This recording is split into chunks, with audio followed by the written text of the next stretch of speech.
Anthony, my friend, thank you for taking time coming out to talk to me. It's always an incredible pleasure. And like I've said many times on this podcast and to you, we have such incredible conversations. And all I wanted to do for years was just record them and let people listen to it because there's so much knowledge. Obviously, there's a lot of fun, but there's a lot of knowledge in it. And I know it would have helped me in the past, and it still helps me now. So if anyone can benefit from it, plus, or at least get some entertainment on a long drive or flight, why not, right? Yeah, hopefully it's entertaining. Yeah. I hope so. I don't know. But how have you been? How's everything been? Man, it's been good. 2024 has been the most wild year for my business. It's really How do you cool. say that? So it's been, wow, there's a crazy noise gate. I know. Yeah, I like talking like, phew. Yeah. So sorry, we're going auto on season 1. If this goes well, we'll get a producer in season 2. You bring like filmmakers on here. Exactly, They're like, I noticed that noise gate is really strong. Exactly. Like, nobody would ever say that. We are working professionals. There's we're not peddling anything. There's nothing to gain here. This is free knowledge. But yes, if it does work out, we can have a producer season 2. Until there's sponsors. Yes. I mean, I don't know. I mean, as long as there's no conflict of interest. I want to give no courses. We're saying free knowledge here. So, 2024 was crazy for me because I did start this as an artist, So for me, it was just a lot of like making the coolest videos, most cinematic looking things. And I think I've pretty much achieved that. I like the way my videos look. I would look at other people's work and be like, man, I wish it looked like that. And now my work does look like that, which is crazy. Obviously a lot of practice, a lot of trial and error. But in 2024, my mindset, I think the end of 2023, my mindset shifted from making cool videos, higher production, charging a lot of money because the videos are good, to charging because I'm making my clients more money. Yeah, absolutely. So it turned into like strategy and like figuring out social media and marketing and running ads and all of that. So it was pretty cool. That's awesome. I think it was your best year. You're obviously beyond 6 figures. You're doing really good. Yeah. Right. And so let's break it down. Right. I mean, you brought to where I wanted to be. So how are you able to charge your clients more in 2024? Like, what did you have to say or do in your meetings or whatever in your process to be able to charge higher prices? Because that's what most filmmakers are trying to do. Yeah. It was funny you mentioned that. That's like probably my biggest message is like charge more. And like the things when I talk to my filmmaker friends, I'm like, bro, just charge more money, dude. Like your margins are like, but the reason why I was actually charging a lot prior anyways. And that's just because of quality and all of that, which a lot of production companies, they sell quality. That's just like what you do. Like I'm really good at videos. So like, and I make good ones. So give me your money. But that's what we've been saying on this podcast. So I've had multiple people who are like, stop selling, not that quality doesn't matter. Like you said, it does matter. You have to have your craft be good or hire people whose craft is good. Yeah. But at the end of the day, clients, at least business clients, the people that we work with, corporate and commercial clients, for them, it's not about quality. Most of them don't even care what camera you bring. Probably they care about the size, but they don't care about, like what camera it is.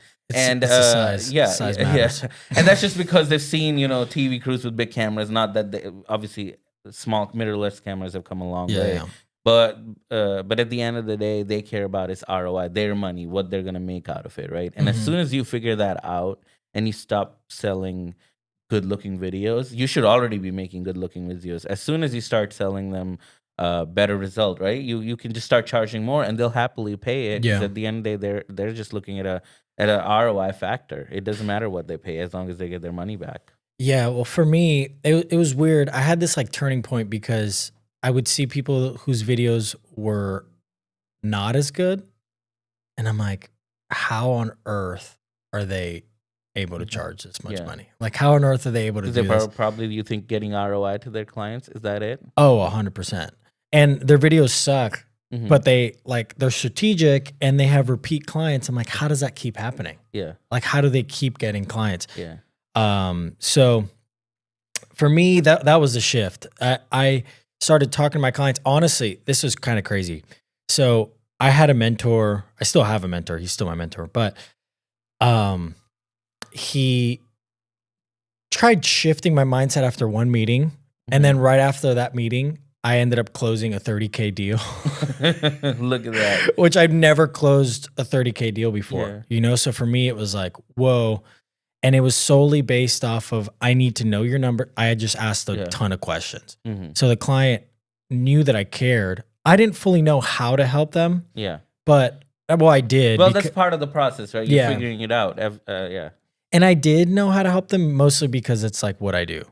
Like literally what I do. Exactly. But, like, and that's like what I've done my whole life, like just selling, buying and selling and marketing myself. And I just never done it for other people that much besides making cool videos. So, even just that mindset. I remember that specific client was like, hey, we were looking at a ton of different people. And normally I hear, oh, we hired you because your colors are great. Your videos, whatever. And they said, we hired you because we know that you really care. And you asked us questions that no other of the 10 different, 15 different production companies that we talked to asked us as many questions about our company as you did. Look at that. And he's like, a lot of them were cheaper than you. You're one of the more expensive ones. And one of them was, they had a LED wall.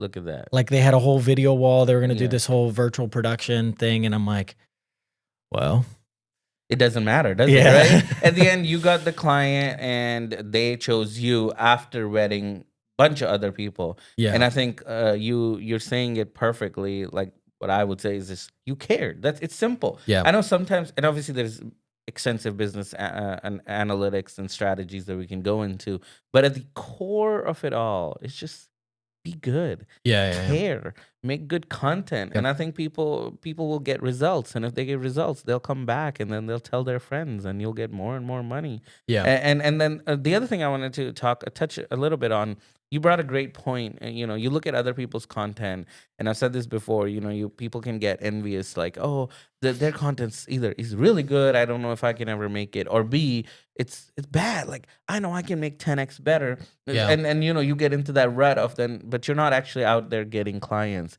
Just know that you don't know the circumstance they were in. I've had clients go, okay, we'll have 30 minutes for setup, which is already too low.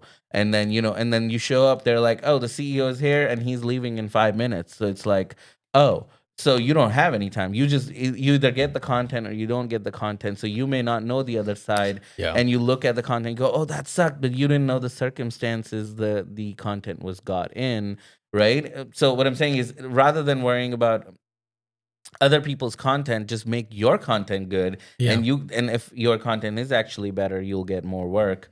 And especially if you care like you did. So talk to me about that 30 grand client. Because that sounds incredible, by the way. That's what everyone's looking. That's the type of clients I'm chasing too. So what were the deliverables? Did they come with did they already know what the deliverables they want? Sounds like no. You had to figure that out. So what were the deliverables? And talk us a little more. So this was interesting. It started off as like this whole thing. They came, they're like, oh, we want to be on retainer. Like, oh, that's great. They ended up not. So this is funny. Not funny. This is kind of sad. But it is that was a good emotional roller coaster. It's funny. It's a little sad because they were supposed to be a long-term client, and they just didn't really know what they wanted, and that's okay. I'm still following up. I believe that they're gonna still come back to me. But, absolutely. And they were happy with the content. They haven't hired anybody else, but this was a larger project to get their pillar pieces of content, which is like who we are videos, what we offer. It was like 3 separate days of shooting. And some like banner videos because they do a lot of trade shows. So here's the thing. When I ask them questions about their business, I want to know, okay, where is the majority of your profit coming from? Not profit, revenue coming from. Where are you getting the most sales? And they said, word of mouth, trade shows. And I was like, wait, no, okay, that's... you're like a multi-million-dollar company. Why the heck is it just word of mouth and trade shows? Like it 100% should not be. This is. I don't want to sound like arrogant or even ignorant to the situation, but like even knowing their niche, I'm like, I've definitely seen ads related to this, So I was trying to get them on that and a couple of different things.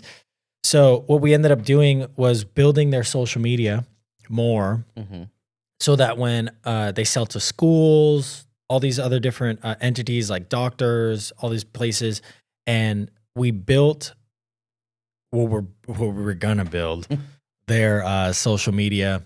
I said we were going to build their social media, and we ended up just getting a couple pieces of content in the end. I mean, I still got paid. Yeah, but you ever have that situation where it's like a client pays you and then they don't even get the full package that they paid for? Yes, I've had that happen. So I don't want to name them, but this client. Funny enough, remember that project you helped me on? Yeah. So we did incredible work. So funny enough, again, talking my style. So I always bring extra. So I promised them. You weren't part of the package, right? I promised them like 3 people, 4 cameras, whatever the package, and I always bring extra. Plus, we had been talking about this Ronin 4D, and I'm like, I really want to try it, especially for crowd shots. It'd be incredible. Anyway, so you helped me on that project, but and we went above and beyond.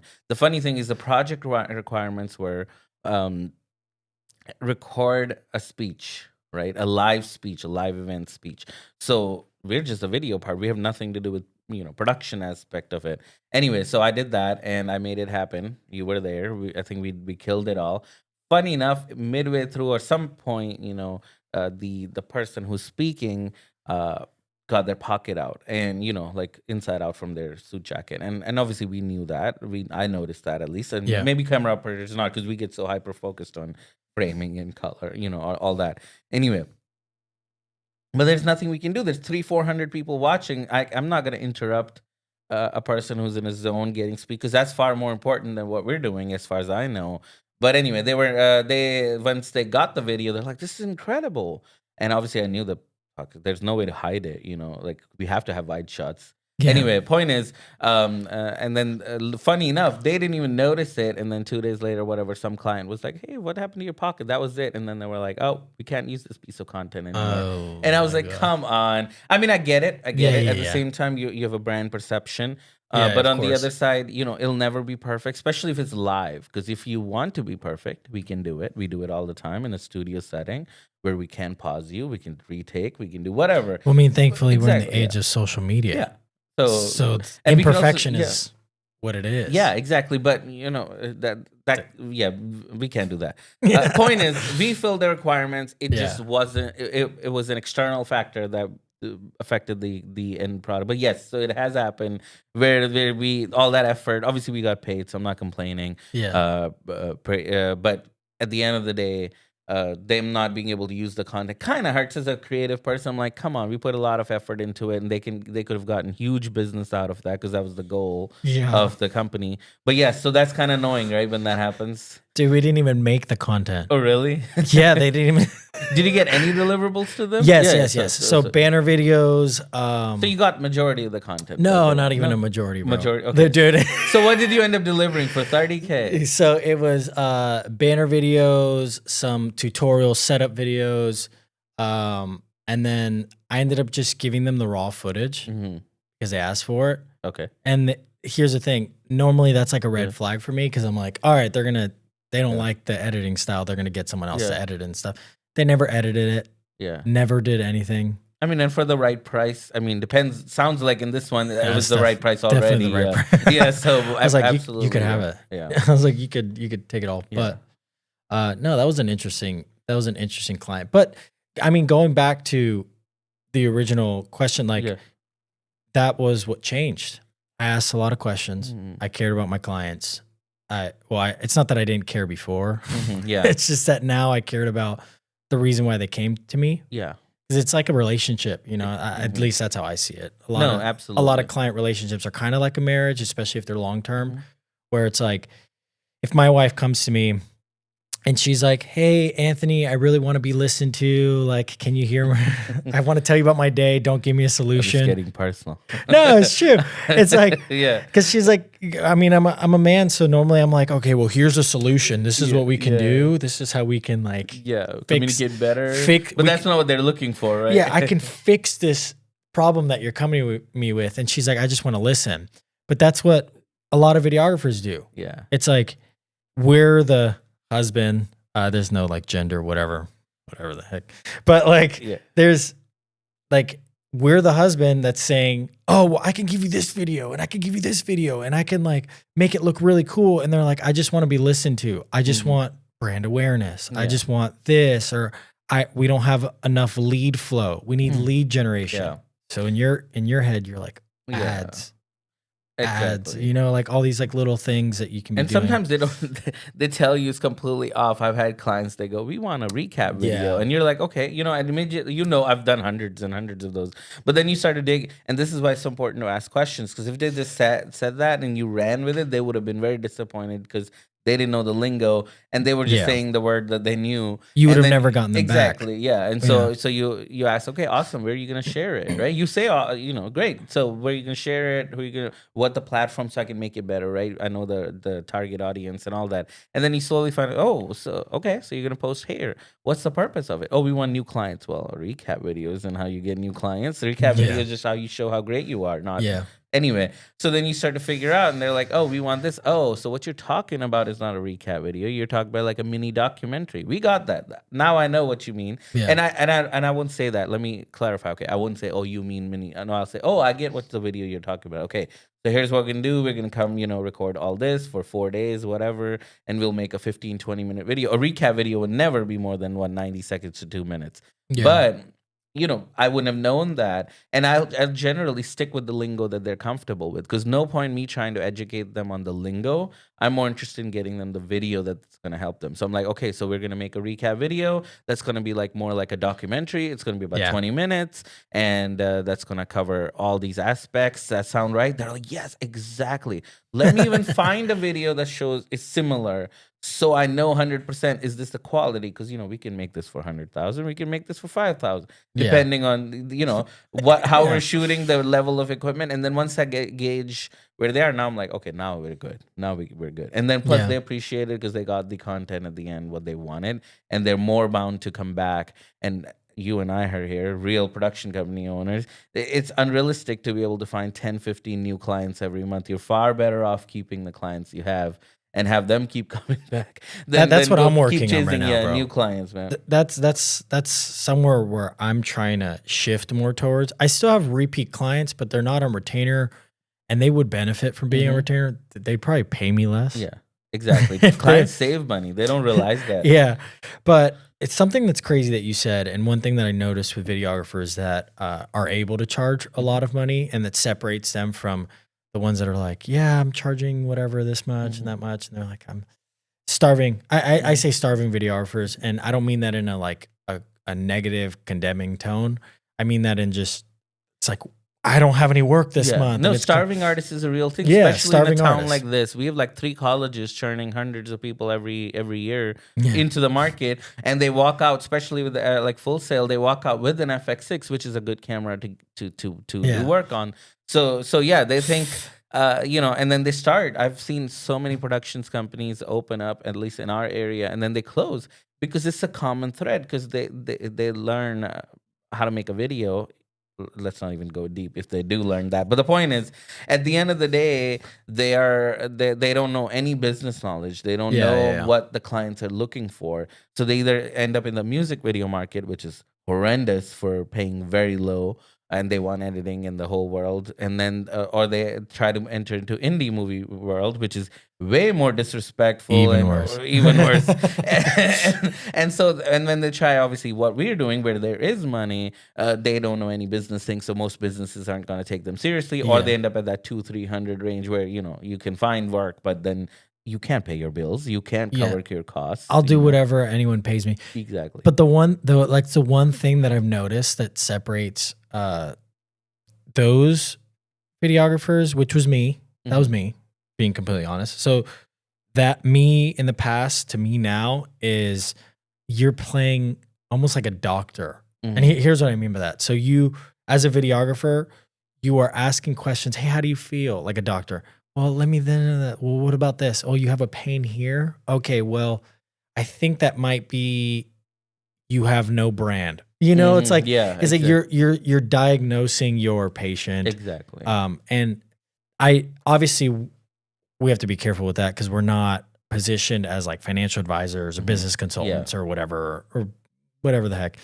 But that is what separates those that do make a lot of money and are trusted by their clients as opposed to those that don't. Because you're not just, oh yeah, let me just take an order. You want this video? You're literally, well, I'm not a clerk worker.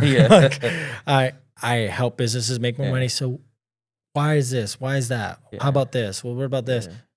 That's invaluable. Don't just be an order taker. Or I mean, because some people will do some extra and they'll say, "I did it." No, you ask them if they wanted mayo and ketchup with their burger. Do you want a testimonial with that too? Yeah. Do you want I don't know. Do you want a social media video too? Then you're not actually diagnosing anything. You're just order taking like a restaurant. Do you want some fries?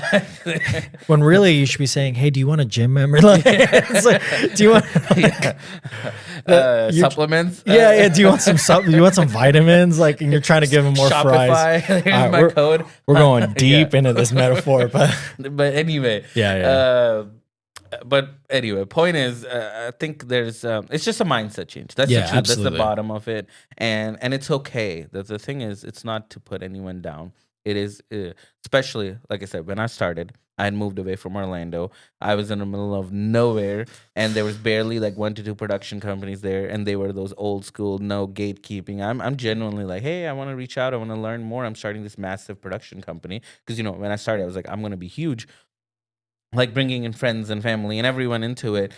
Point is, I'm like, hey, I would love to get some guidance or just talk in general, learn some, because what you're trying to figure out at that time is pricing strategies and deliverables and all that, stuff that people want to gatekeep. And so I had no knowledge. So I had to stumble my way through freelancing what people were paying me to, think what their initial cost, price was and then figure that out. And luckily I was able to, but at the end of the day, it would have helped so much with someone either being able to mentor me or at least being able to listen here now go, oh, I can charge 30,000. And then this is what the deliverables I can anticipate being able to having to provide.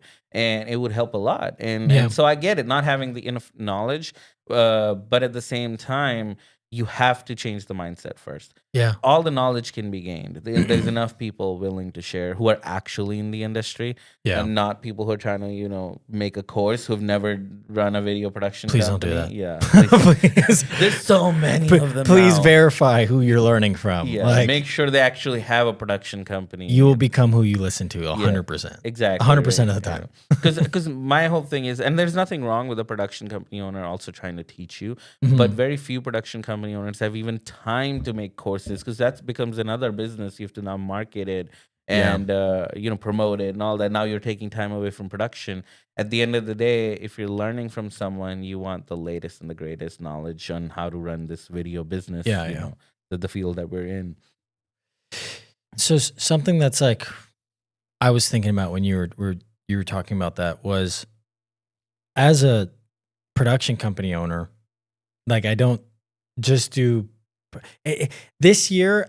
This year's actually gonna be crazy. Sorry if I go all over the places because I'm just I am all over the place. That's okay. I mean, we can go anywhere. That's like who I am. But like, I don't even know who's listening to this. I hope somebody is. Yeah, somebody's listening. I mean, there's already so much knowledge has been shared, so hopefully they can benefit from it. So this year I'm learning, because you brought up something that was really interesting. You said, oh, well, a production company owner, like running a course is a completely different thing. But something I learned while asking my clients a ton of questions, like who's your ideal customer? Like who's all this? I'm like, who's my ideal customer? What are their pain points? What are because and this was given to me by my mentor, and someone probably gave it to him. But there was a whole list of questions that I now ask my clients that are so thought-provoking. For me, they were thought-provoking. I was like, so I started answering them for myself, and it was nuts because I was like, wait, I know how to target my target audience. I know which kind of client I want. I know all this different stuff. So on the flip side, I had to do content for myself because I'm offering my clients all of these different packages on how to target their ideal audience, customer. And I'm like, wait, their ideal customer is kind of close to mine. Yeah. And you're not doing it for and yourself. I'm not doing it for myself. So one thing, I'm only one person.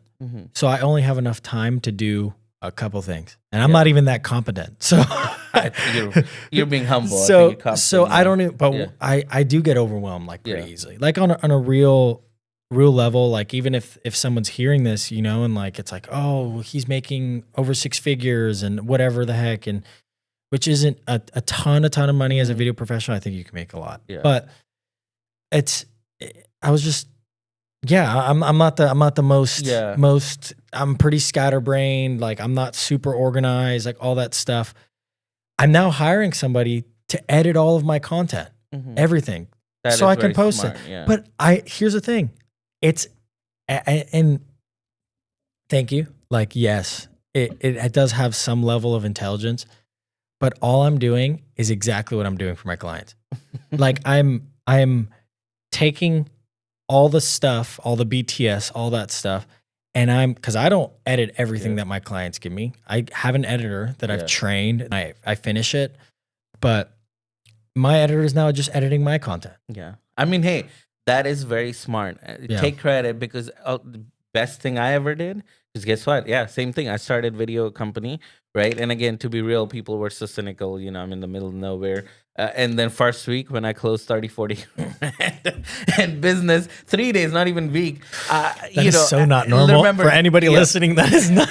No, if you do the right thing, it is possible. But anyway, coming back to what I'm saying is, so initially, guess what? It was my plan to edit everything, right? Because that's how we all start. And then I go, crap, I can't do that. I started to edit first video, and I'm like, now I'm not selling anything. I'm not working on the business, because we do a lot more than just making videos. You have to be accountant. You have to be your PR person. You have to be your own I don't know, marketing person or whatever. So anyway, point is, the best thing I could ever do was initially I was like, oh no, I have to let go, and I'm a control freak, So it's like I want to control the edit. So the best thing I could do, like you said, is find an editor, make sure they do exactly what I want to do, or at least as close to it, and then let go. Because otherwise I would have never been able to scale at that point. I would have just flattened or even gone down, because now you're stuck in days and days, editing something. Yeah. So that's very smart that you're doing that, because now you can free that time to be far more effective. Oh, absolutely. Bringing in money. And I've seen as a video business owner, as a business owner in general, it's crazy, because now I talk like this. Like it's a real thing. Like whoever. This is what you mean? No, not this. I've always talked like that. I've always used my hands. But like, really, who you listen to is like who you will become. Period. Like that is just, you might not think it, but you'll slowly but surely. Yeah.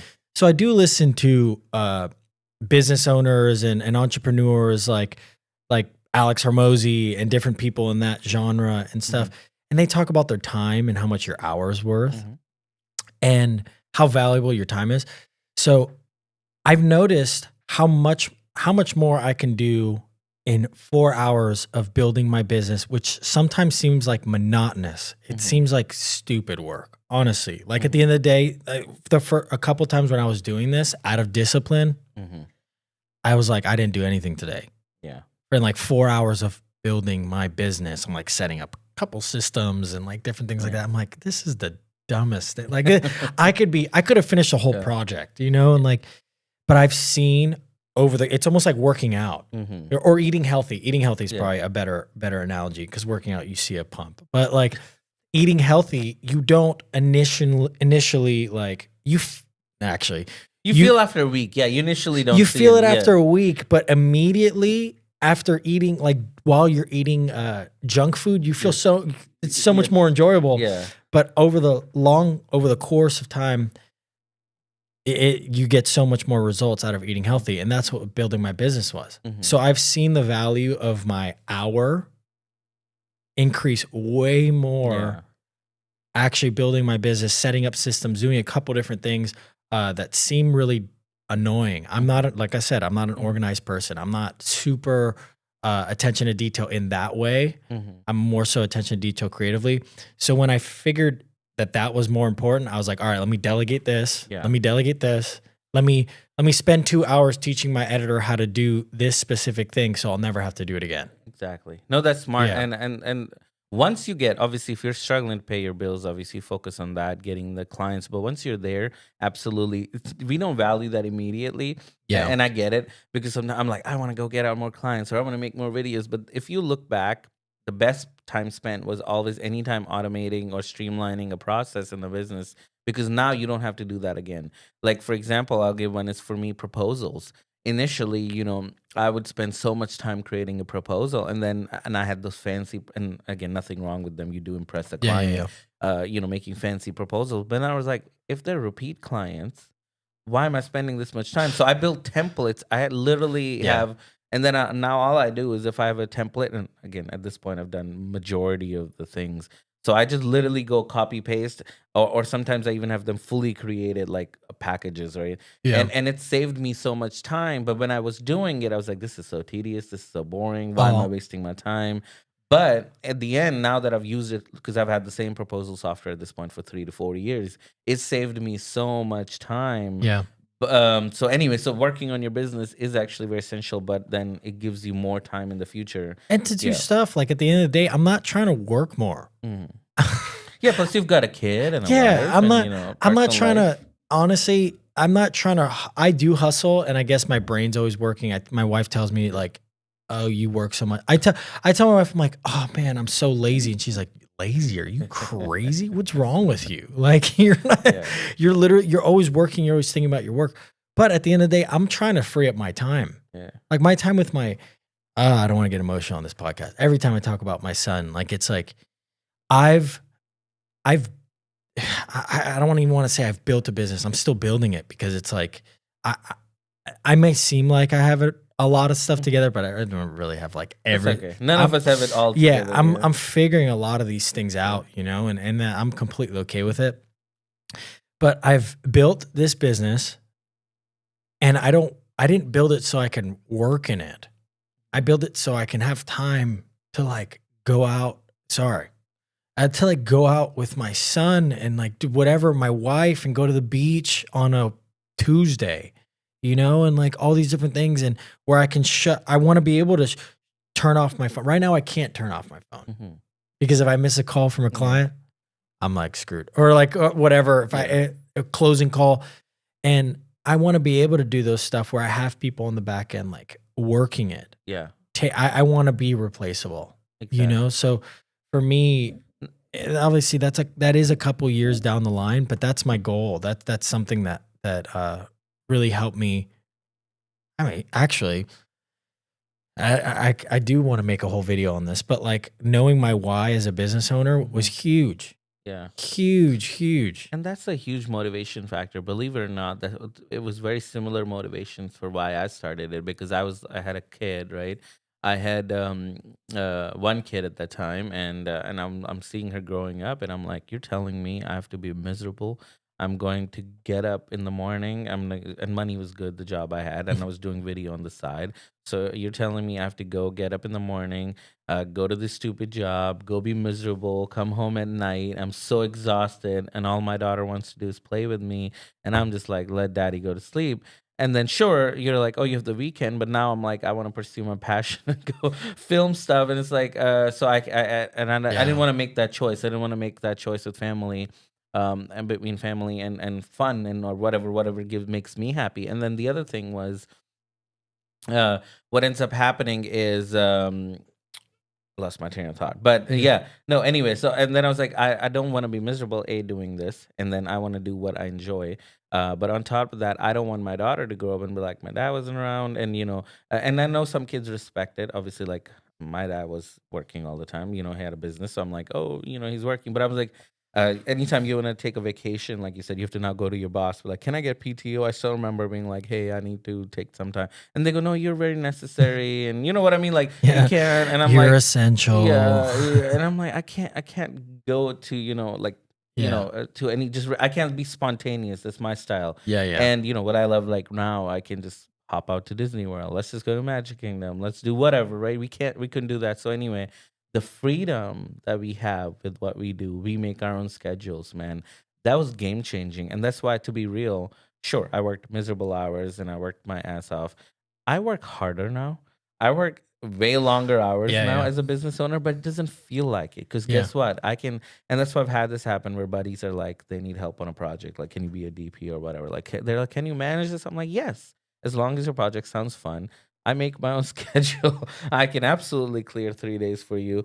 You know, you see what I'm saying? And the same time with my kids, if my kids are like, Dad, we want to go Disney. It's like, hold on a minute. Let me see my calendar. Obviously, some meetings you can't change, but most times I'm like, sure, let's go, right? Or let me clear up my schedule. Anyway, that's or we could do it the next day. Or whatever. But that being able to being able to go to vacation. So we hadn't been, to be real, I was so focused in business. I hadn't taken them on a real vacation because to me, Disney World is whatever. But it's not a vacation when you live here, right? So I finally took my family on a cruise earlier this year. That's such a Vipple thing to say. I'm gonna just be honest. All right, keep going. I don't mean to throw you anyway, off. I was able to take them on a cruise, and I love that being able to. Which crazy, I still worked. It was so funny. I thought I was gonna be able to take a week off or whatever, but I was still getting client calls and emails. But I was able to just take the time off. I'm like, okay, let's go on an international cruise for 8 days. So anyway, so I completely feel you, man. That to be that was my motivation too. And I'm not trying to, I love this. Obviously, I want to do this, but I don't want to sacrifice family for this. You know what I mean? Yeah. Well, that's this. So I hear people. It's funny. When you're not making money, you think the things that people that are making money say are stupid.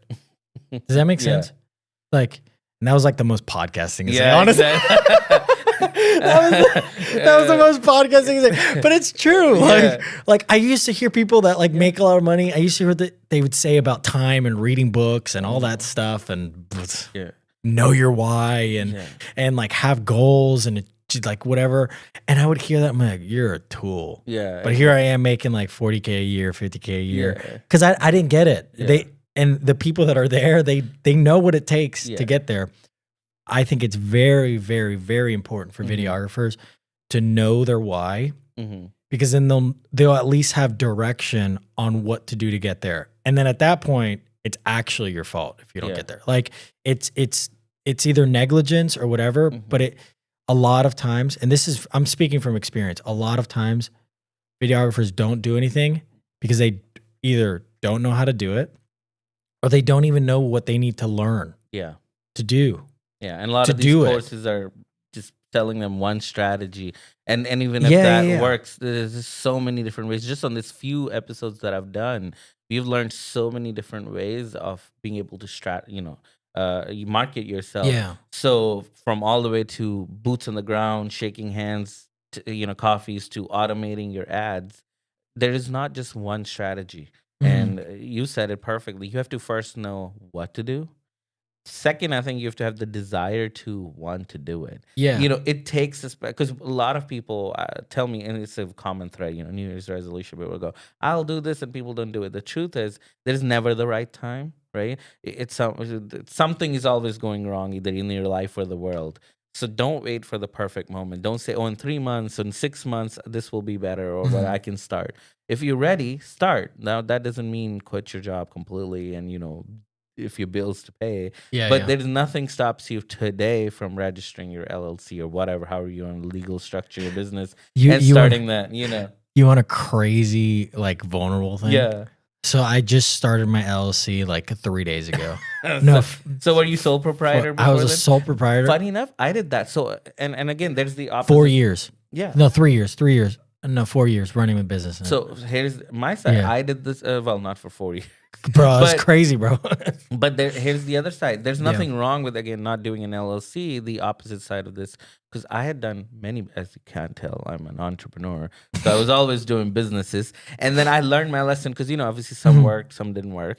So when it came to video, this was first time doing something I'm passionate about. I was like, I'm not even going to take the risk because as soon as you do LLC, you have so many taxes and processes and procedures and minutes and stuff that you got to take care of. I didn't even know that, but I don't want to talk about it. No, that's okay. And then people don't know. It does hit you. The first time I registered my LLC, it was so cool. I have a company. And then you start getting with these taxes and rules and minutes and, like I said, things that you have to follow through with. You don't want to do that. Anyway, that's what I'm saying. My first LLC, I immediately did S Corp, and because that's the cool thing. And then I'm like, I'm not paying myself. Why am I doing S Corp anyway? So with You my have all video these other business, fees. I was smart about it because I was like testing it. So first 6 months, I only did sole proprietorship, and that's okay. When I knew, because obviously killed it with the revenue, I was like, duh, I gotta make this into an LLC, and obviously the LLC bought the sole proprietor, the legal structure. But the point is, that's okay too. I'm saying it's long. Obviously, it's not legally best. I'm not a lawyer, not legal advice, but it's okay. Again, it's better to just get started. Yeah, and just do it. I think that's the main thing. And you're gonna fail. It's okay as long as you keep pushing through it and you make an effort to actually go out and talk to people who are where you want to be. I don't think this is hard. Let's be real. It is hard, but it's not that hard. You really do need to know what you need to learn. Like you need to know what to learn. So what do they need to learn? Let's go deep into it because again, people are listening. Yeah. So I think, well, one, you need to know your why first. That's as a human being, you need to know your why, and you don't need to figure it all out in its entirety. But before you do this, or if you want to be successful in this and you don't want to ruin your actual why, because I feel like your why is like deep in there somewhere. I'll get into the hard stuff of all this, but like your why is somewhere in there. Yeah. It's like a deep desire. And it can be money. I want you to know, because if they just want to make money, there's hundreds of businesses that are easier to make money than video. Yeah. Please do that. In video, you have to have some sort of love or something, some reason to just want to pursue video first. Yeah. And here's the thing. If your why is just to make money, that's okay. But I would just like I would ask a client a little bit more questions, and be like, hey, well, why do you want to make more money? Or like, what's money going to buy you? And why does that make you happy? Like, I would ask yourself those questions because then you could know, okay, this is actually the real thing. Yeah. Because sometimes it might not be money that gets you there. It might be something else, and you'll know how to pivot, whatever. Yeah. But I think that's a big thing. Second one is learn your offer. Very important to have a good offer. You need to have a good offer, and you need to learn how you're going to help your clients. Because if you don't know how to help your clients, listen, now I'm hiring people for my business and to help my business and structure and get things organized. I drill them. I'm about to give them my money. I worked hard for this stuff. Yeah. Like they need to prove it. They need to prove to me that they're going to help me, and they need to have it needs to be persuasive. Exactly. And they need to build confidence with me. So no, I think that's great. Yeah. Get your offer, then get your social proof. And if you don't have it, that's okay. When you're new, you don't have it. Do stuff for free. Yeah, exactly. There's nothing wrong. People get very gung-ho about free stuff. Yeah. And now I have very strong feelings as in I'm all for, if somebody says come work for free for me, don't do it. Because then the relationship isn't great. It's built off free. It's funny enough, it's just slight change of dynamic. If you say, hey, Anthony, let me come work free for you, that's okay, because you're, and then offer them something in return. Hey, can I come work on your set? You don't have to pay me. How about I do BTS for you, right? And obviously Anthony will vet you first, but as long as he feels comfortable, I'm sure you're okay bringing them on. And just get a camera, get BTS. Exactly. Yeah. so yeah, I would say definitely there's nothing wrong with working for free. Go out, work, find the people that you want to be with, but also offer some sort of value to them. And then you offer that. That way the dynamic in the relationship is great, where you're like, look, I'll come work for free and I will offer you A, B, C, whatever. So they are also getting something out of it. Yeah.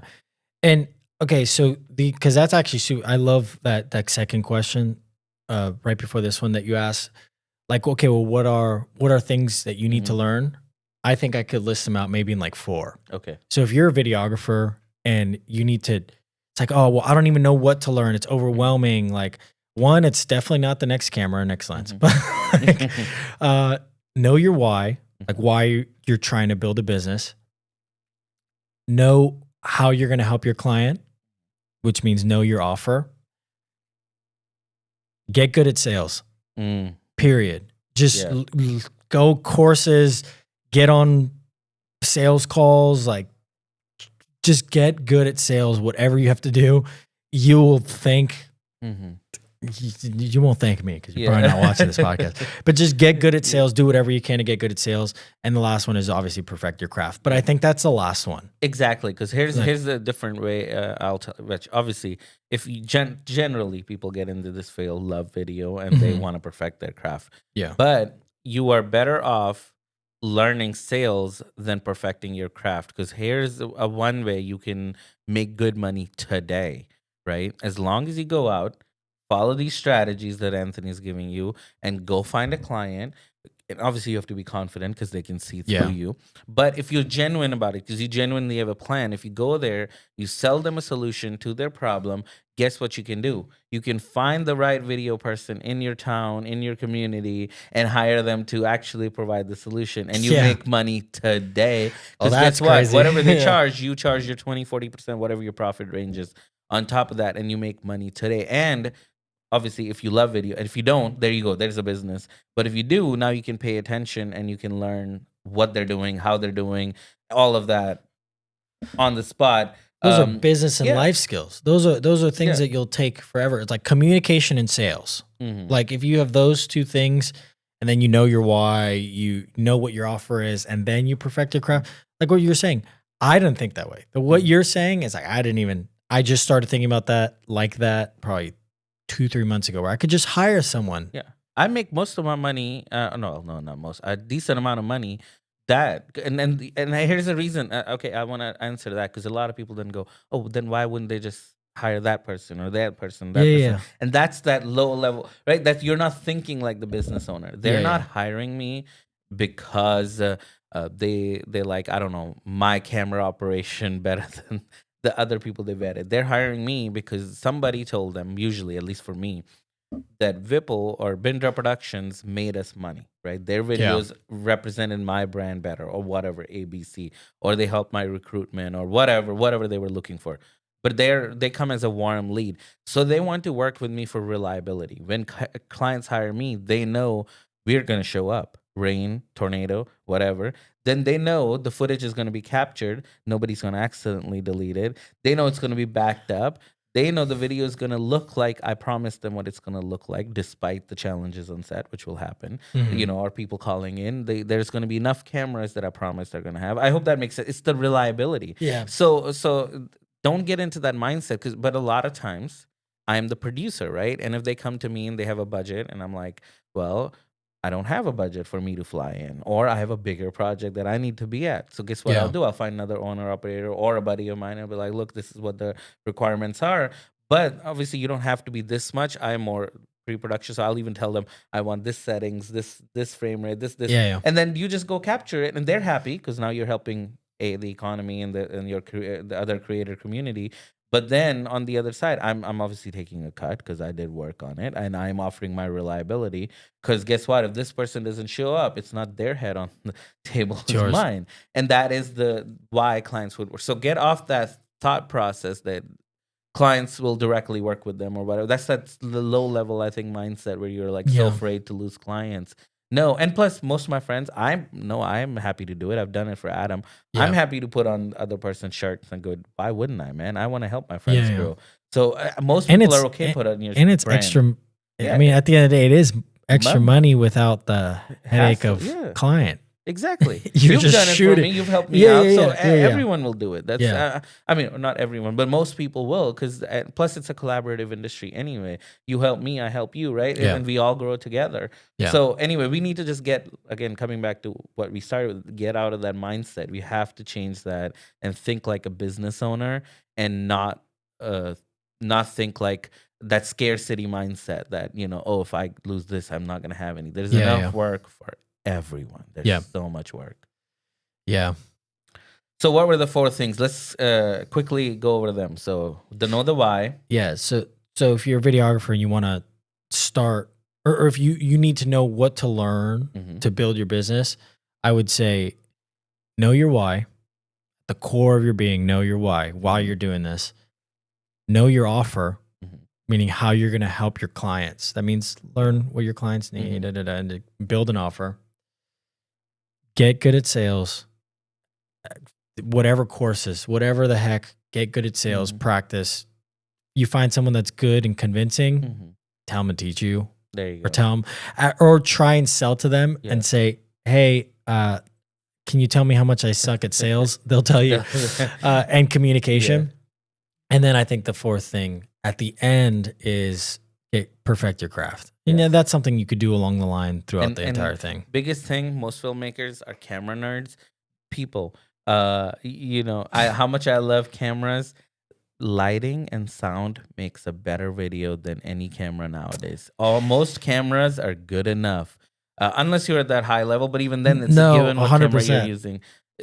Please learn lighting. And again, which is what I want to jump into next. This is perfect segue. Yeah. Because you have a YouTube channel, sir. Yeah. And you are teaching people how to light. Yeah. So first, let's start at the beginning of that. What made you want to start YouTube?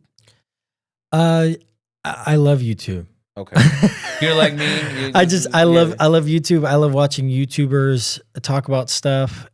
Honestly, it's funny. My biggest dream starting YouTube was like, oh, I would love to get free gear. Mm-hmm. That was just, and because everyone that I talk to about my YouTube channel, they're like, or about gear that they sent, or like, oh, that's so sick. How much did it cost? I'm like, I don't know. They sent it to me. There was like their first response is, oh my gosh, you're so lucky. I need to start a YouTube channel because I love free gear.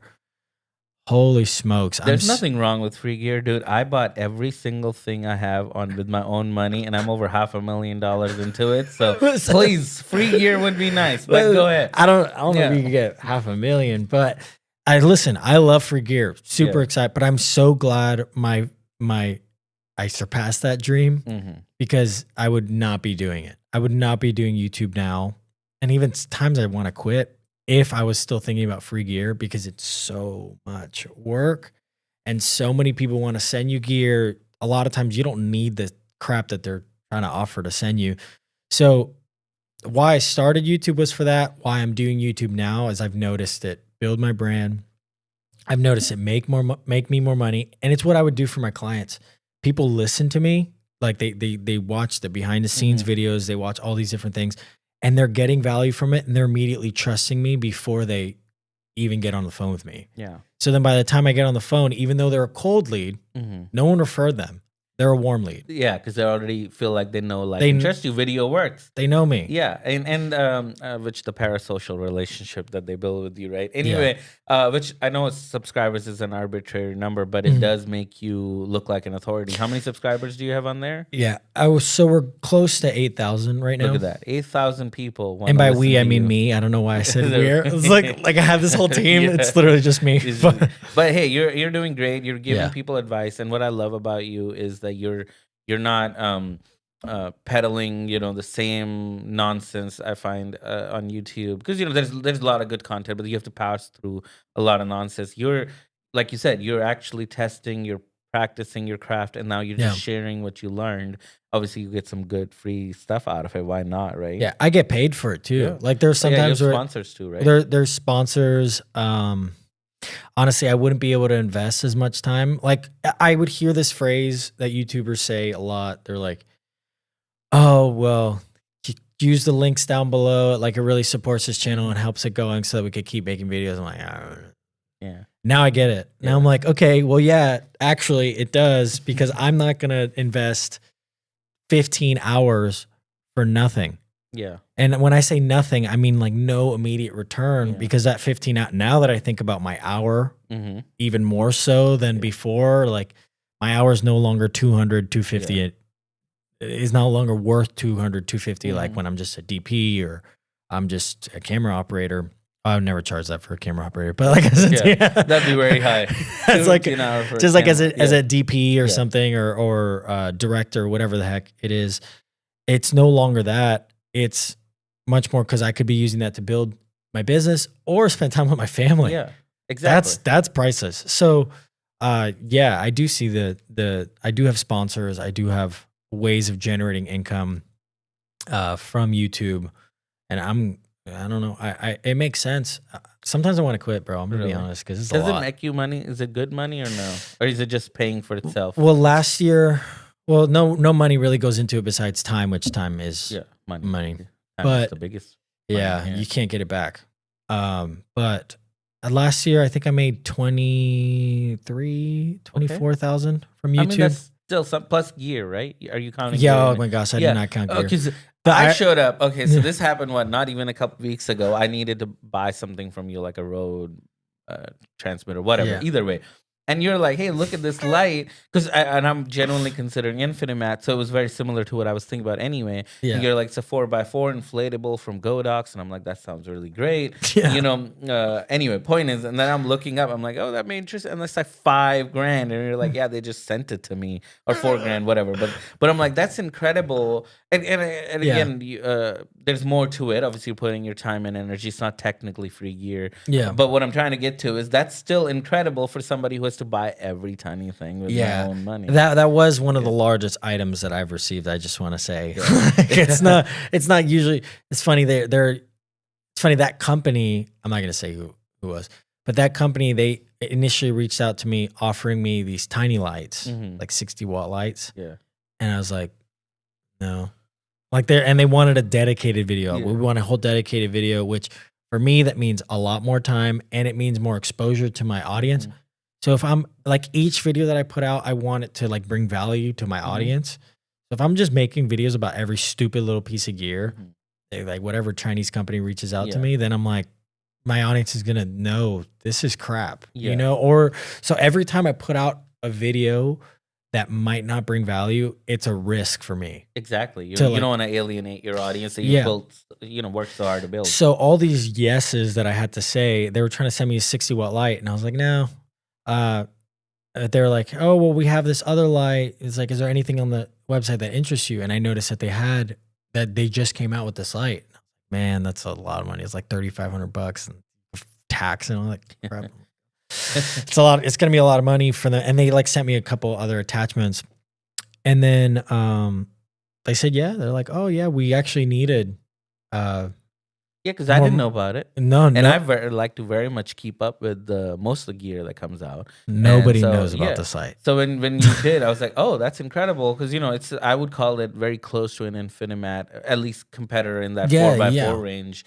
And my issue with Infinimat is just how bulky it is to carry. The whole point the ballast is huge. Yeah, and I was like, the whole point is to carry a 4x4 foldable, inflatable light is to be light and small. And when I saw, and I was very much interested in the 4x4 and the 8x8. But when I saw, I was like, this ballast is massive. The case is massive. The whole, I don't know. Yeah. They were not trying to target me. They were trying to target rental houses. Yeah. And even then, as somebody who does rent from rental house, I'm like, that is too big. It would take too much space on the van. So I would think it would make sense if you need it for like a tight space because it's beautiful. Using that light. Did you watch the video? Yeah, I saw the video, and then I also saw it in person. But the other thing is, here's the funny that this other one is similar. Obviously, I didn't put a color meter to it, so I don't want to comment on it.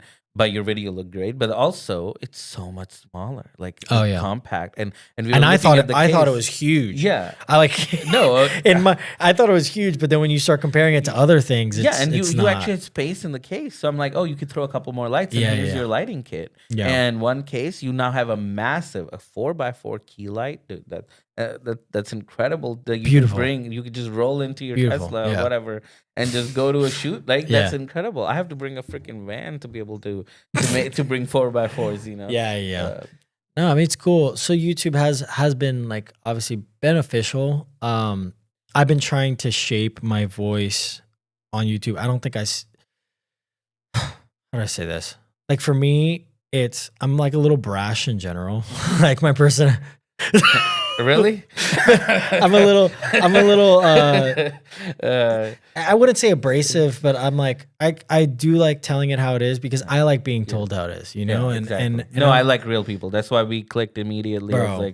I'd rather you be you than some fake you. No. And it's annoying when people, I don't want to get into this too much, but it's annoying like when I have to like cut through fluff. I'm like, all right, well, tell me how you really think. Yeah. Like, well, that's probably why I'm abrasive. But I'm like, all right, just cut the crap. Like, just tell me what you're thinking. Like, all that stuff. Like sometimes I'm like that with clients, and I need to Yeah. learn. I need to Yeah, learn. no. I need to There's learn. a nicer way to say it, but the Yeah, same yeah, thing. I not don't like need the that. fluff. Yeah, I need But the real deal. What you think? So I we can need to fix learn it. from Yeah. you on that. You said something earlier. I was like, I would never say that. That sounds. What do you? You said, but it was so nice. I was like, What did I say? Now I want to know. You see about their documentary thing. You're like, yeah, I don't want to tell them the term and that they're wrong. No, that's just because to me, and I'll tell you why. That's was not beautiful. me trying to be nice. That me trying to be fake. That's me just trying to not sound condescending. Because to be real, people have done that. 100%. Let me be real. Obviously, I'm Indian originally, and people speak. English fine in India, but English is not my first language, right? It's my second language. So sometimes some words are pronounced wrong or whatever. And I hate it when people go, now it's one thing you don't understand. It's okay to be like, hey, what do you mean? But if you get it, and then I hate when people correct me. I'm like, dude, if you understand it, it's not this, it's this. I'm like, so you understood me, then shut the fuck up. You know what I mean? Like, let's move on. We're having a conversation here. You just destroy the whole flow. So anyway, coming to this, I genuinely care about my clients, and I genuinely want to help them. Otherwise, this would become a job immediately. Otherwise, you're a peacemaker. Yeah. At the same, like you're not trying to stir the boat while at the same time directing. You're like you're creating. And at the end of the day, yeah. my goal was to make them the video they wanted. And if it was a documentary or whatever, a corporate documentary, whatever we want to call it, me teaching them the lingo isn't going to solve the solution. At the end of the day, what I wanted to do was figure out what they wanted. Now, where I would have failed was if I'd made them a recap video.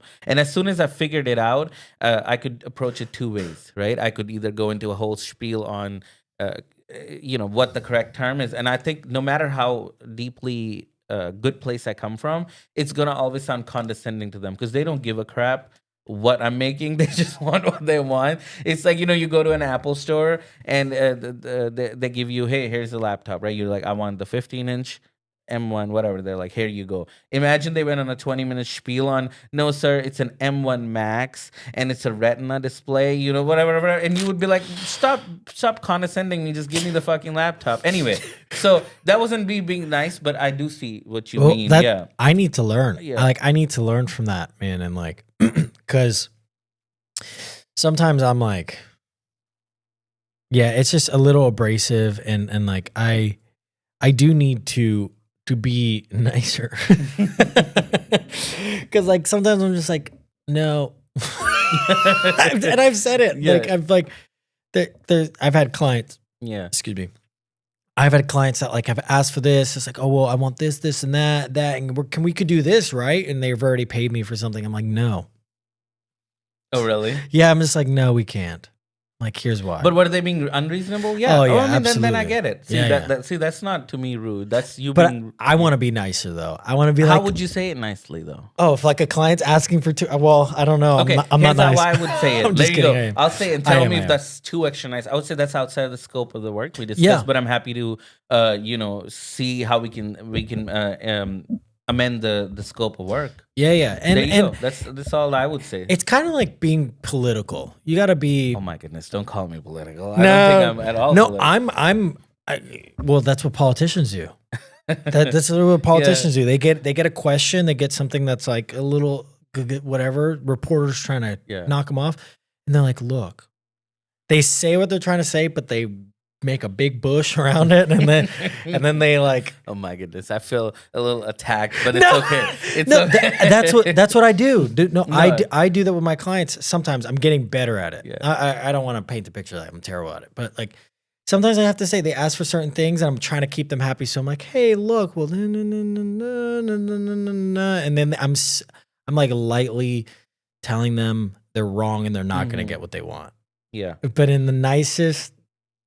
Yeah, but sometimes you just have to be clear about it. Though, yeah. That they're not going. I've had that because let's be real. These are business owners, especially the bigger they get. They want to push you around. You have to set a fine line stand. Like that's why I'm like I always do contracts. Day one, I'll tell you this years and years ago. This is freelancing days. Somebody wanted to, and obviously I love filmmaking. Right, then time I would have done anything. Somebody's like, "Come film this for me." I was like, "Absolutely," and money's not even a thing, right? But I was like, okay, here's the contract. And they go, what? We just want you to hold the camera or whatever. And plus, it's free. Like, what? I was like, no, sir. I am not coming. And I stood my like I put my foot in the ground. No, if you don't sign the contract, I am not coming because I want legal protection that this is my footage. You can just license it. Anyway, sorry. Point I'm trying to make is that you have to like go, this is it. Anyway. Dude, I don't use contracts. I don't use contracts, but literally on the way here today, goodness. I you messaged. You gotta call an attorney. Yeah, no, I messaged a buddy of mine and I'm like, because there's a $15K deal like on the line. Yeah, I know you mentioned it, so you may be getting that call. Yeah, and I would love if you take it live. Yeah, let me see if they called. I actually haven't really checked my phone. I've been trying to just. No, they haven't called. I'll leave it here. Yeah. Is that in frame? No. Okay, but I have that, and I'm starting to get onto more retainer. Mm-hmm. I'm trying to head towards retainer. Yeah.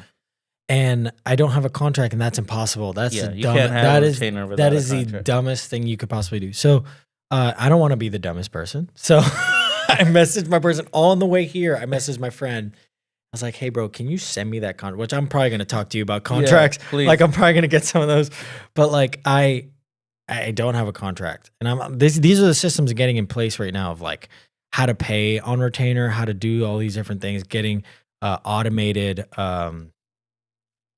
Proposals and stuff. Like I really do want to be automated and like hire VAs.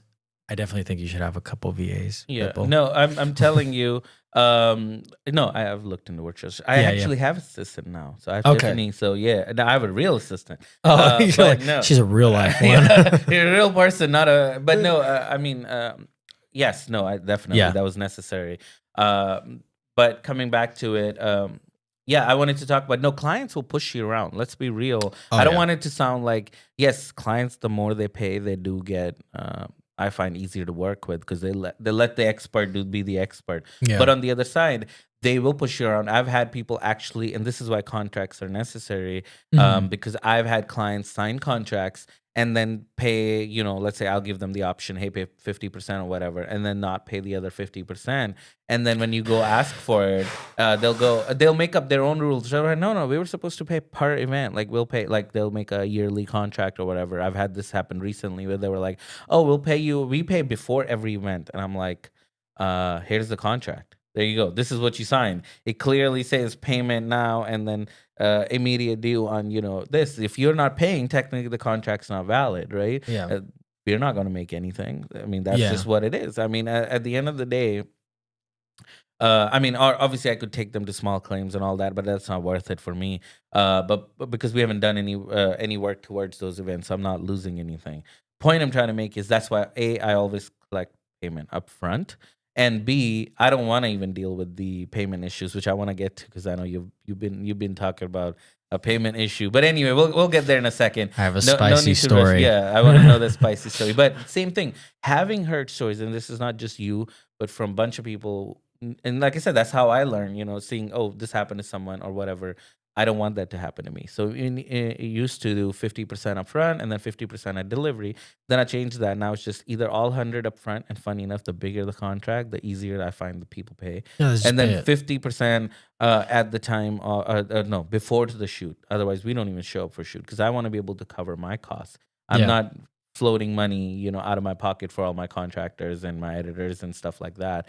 And I've had no pushback because, again, people who work with you typically know that that's just how it is because it's in the contract. So I would highly recommend it. But also, here's the other mistake I think people are making nowadays. They'll go to ChatGPT or whatever, and it's a good starting point. There's nothing wrong with going to ChatGPT and getting but I would highly recommend work with a real attorney because there's clauses that you may not even think about. Like, for example, one of the best ones that I have is called artistic release. Because let's be real, what we're doing, at the end of the day, I'm giving them a video, which is art, right? What I make is different than what you make, than anyone else makes. That's just what it is. I mean, if same script will make a different video. And I've never had that happen, but I just don't want that to happen. There you go. I just didn't like that because that's just not the style, even though we made sure obviously up front that that's the style we were going for. And having that in there just clearly states like, look, this is artistic expression. You have seen our previous work, so you know what we're going to create. Because at the end of the day, that can be an out, like for not wanting to work with me or whatever. So do you have revisions? Do you have like a thing with like revisions on your contract?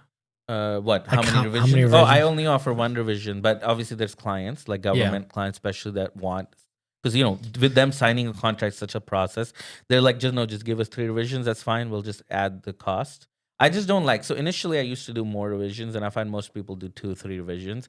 Here's what I found: A, that adds extra cost for no reason, and B, my style is, I'll call it. Most people, send a draft and a draft video and then go from there.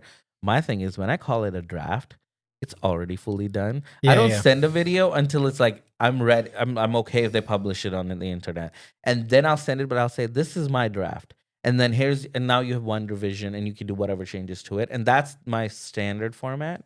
And if they want obviously any more, they can buy them after.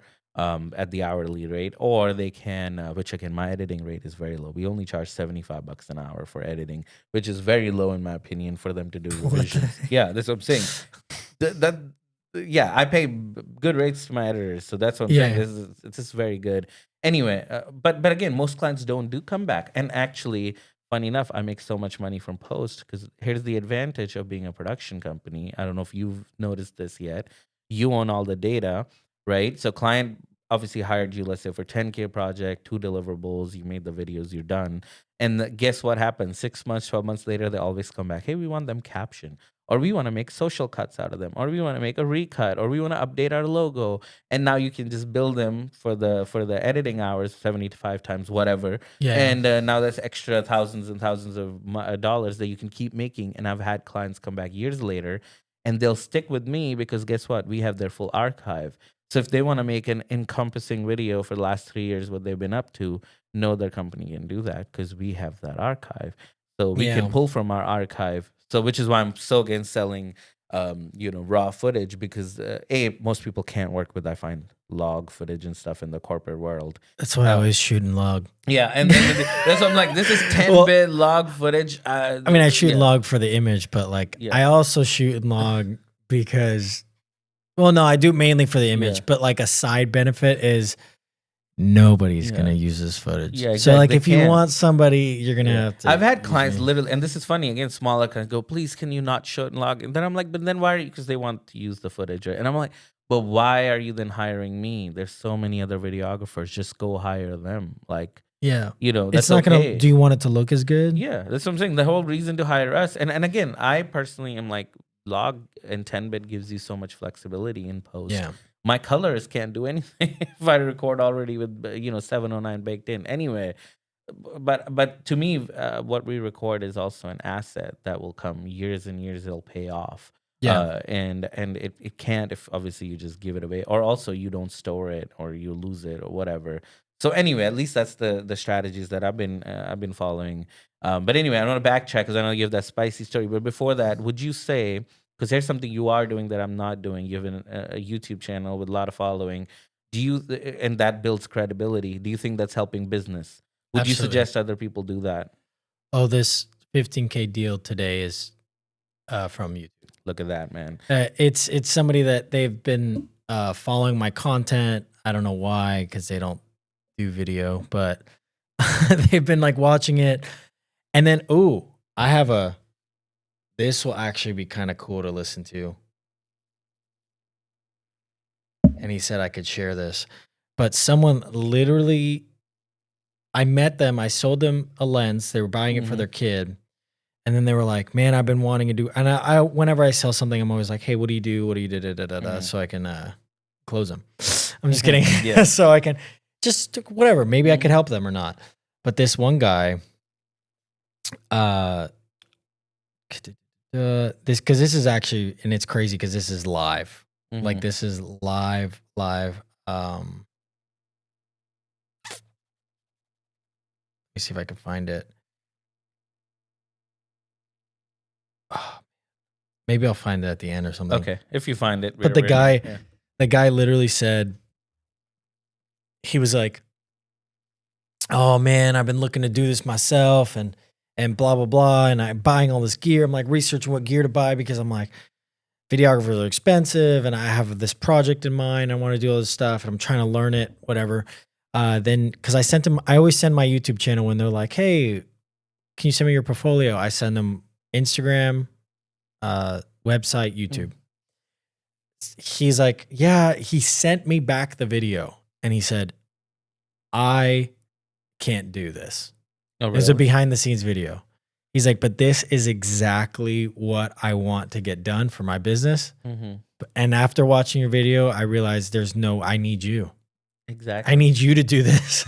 And I was like, oh, makes sense. And he was like, yeah. Did you lose the lens sale or? No, he bought the lens. Oh, he got the lens. This was after he bought the lens. But he bought it for his son because his son is passionate and he was like, I want to. No, that's incredible. And that's what I'm saying. And I'm so glad you are doing that because and you could tell people that. I think it's also okay to, something like that I'm not doing. That's an alternate way is to build an audience because it builds your credibility. It's a lot easier, especially with new clients, right? I'm relying on that warm lead, which is harder when it's new clients now. Yeah. Versus you, on the other hand, have another way to be like, look, here's the credibility piece that you're looking for. Yeah. So they're more, okay with, because, let's be real, even for a business, 10, 15, 20K is a lot of money to spend, especially with a new vendor that they don't know. Yeah, absolutely. So that's great. So I'm glad that's working out for you. All right, let's move on to that spicy story. I want to know on why you should have contracts and payment terms in place, legally speaking. Anyway, well, imagine you spending $10,000 to $15,000, bro. Yeah. I'm vetting I'm vetting the crap out of that person. Exactly. So the water break. Yeah. But yeah, so I the way I do my payment structure, and I will never do it differently unless it's a larger client, corporate, there is actually a system in place. Their butts on the line. I have a contract in place. Is 50% up front, and that's just to lock in the date. Or like, oh, well, I'd like to talk about the project. I'd like to brainstorm and come up with an idea. And I'm like, yes, after the 50% deposit, because that's part of my packages. It's brainstorming, coming up with a strategy and a plan to make you more money, or not just direct money, but like generate more awareness, leads, whatever the heck we end up coming up that you want. And then it's 50%, the rest before the day of the shoot, or I'm not showing up. Yeah. Or if it's, if like we're close and it's like some kind of relationship, I will say it's okay and I'll do it on the day of, blah, blah, blah. But nothing after that.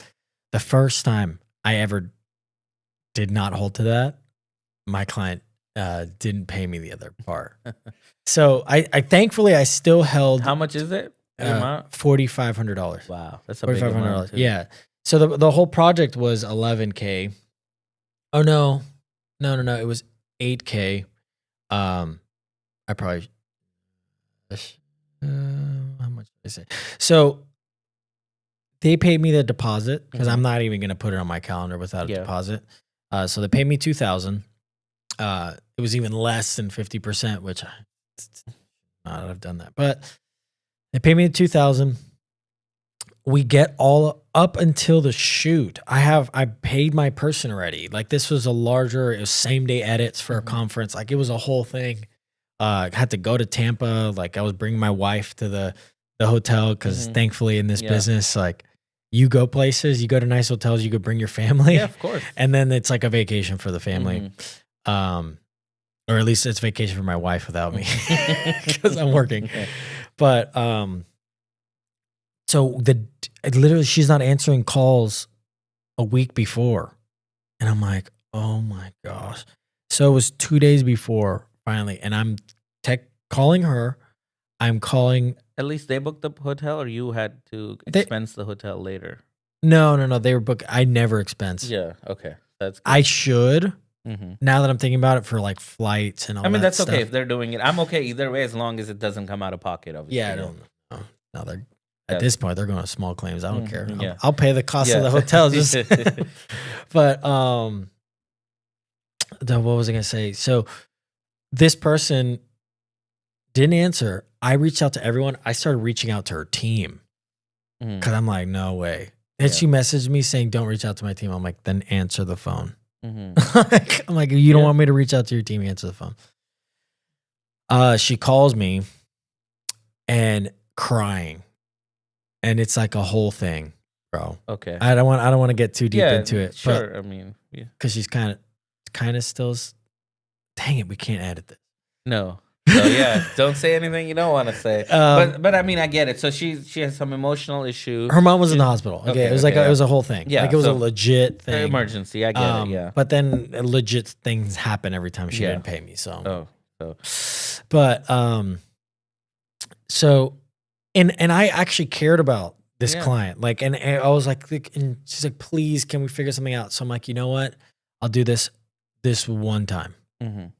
I will never do this again. I will show up. Mm-hmm. You don't have to worry about paying anything more. Mm-hmm. Just, I will not. And they're same day edits. Oh, so she wanted to reschedule basically the shoot. No, we shot the same day. Oh, so we shot the same day. Yeah, everything was good, but they were same day edits. So I'm literally giving her the deliverables on the day of. And there is a larger video, like a story brand video that I'm making out of the content. I even upsold her on the upsold. Like, I convinced her that she needed interviews done, like professional interviews. So that was an extra $2,000 on top of whatever I was already doing.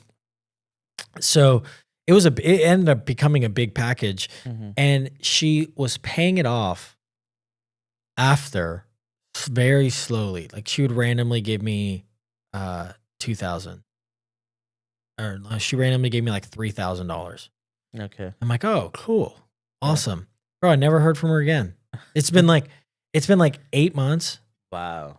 No, yeah, it's been 8 months, and I reached out multiple times. There were some times where she would say, "Yeah, I'm going to pay you today." Didn't happen. Oh, I'm going to pay you in 2 days. Didn't happen.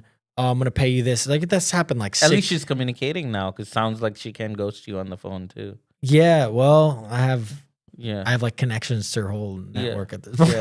Yeah. I'm like integrated, so like you can't run from me. But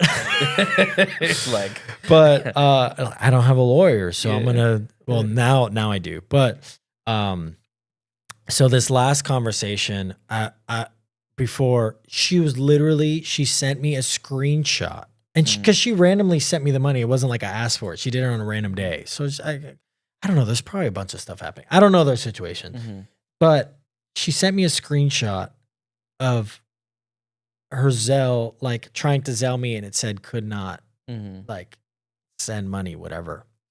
And I'm like, what? She's like, I'm going to try to figure it out. I'm going to get to the house, and then I'm going to send you the rest of the payment. This was like 3 weeks ago. And she didn't respond. She didn't send the payment. I messaged her the next day. I'm like, what happened? She's like, oh, I accidentally sent it to my landlord, who's also named Anthony. I'm like, what? Like, at this whatever. At this point, the amount of hours, like we were talking about time earlier, the amount of time you spent on just trying to recover this payment is crazy. It's crazy. So I sent her a whole text message that was just like, hey, this needs to be done by the end of the year. I ended up doing my taxes. I made a lot more money than I thought I did. It'd be better to defer the payment to this year, because I'm not an S Corp. Now I'm an S Corp. But like before I wasn't. So I'm like, oh, it's probably a good thing. It's probably God or something. Like not wanting me to pay all the taxes on that. Exactly. So I deferred it to this year. I sent her a text message on the 1st. Okay. And I was like, hey, I know she didn't pay. She didn't even reach out to pay. She's like, I'm going to pay by the 31st. I reached out and I was like, if this does not get paid by the first week of January, I'm going to send you to collections. You're going to pay the attorney fees and late fees.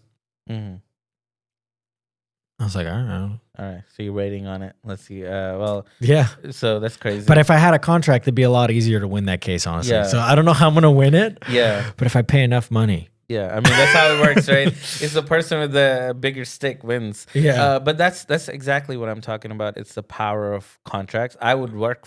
I personally would never work without a contract. Now, here's the other side of it. to be real, I do help other buddies with like DP stuff and stuff. Now that's different. Like if you were like, Vipul, come DP this project, I don't need a contract for that. Yeah. Like I'm gonna come help you out. You're gonna pay me. We're done. Like we don't need contract for that. And you could ruin my life if I didn't pay you. Yeah, but I'm not going. Yeah, you're right. No, and it's okay because that's just a simple day rate thing. But now, when you're doing deliverables, when you own their assets, you own their video, when you own their, I don't know, the raw files, and you own the deliverables and stuff. I think it's very important to define specialty deliverables. Because like I said, clients will come back and say, I've had this happen.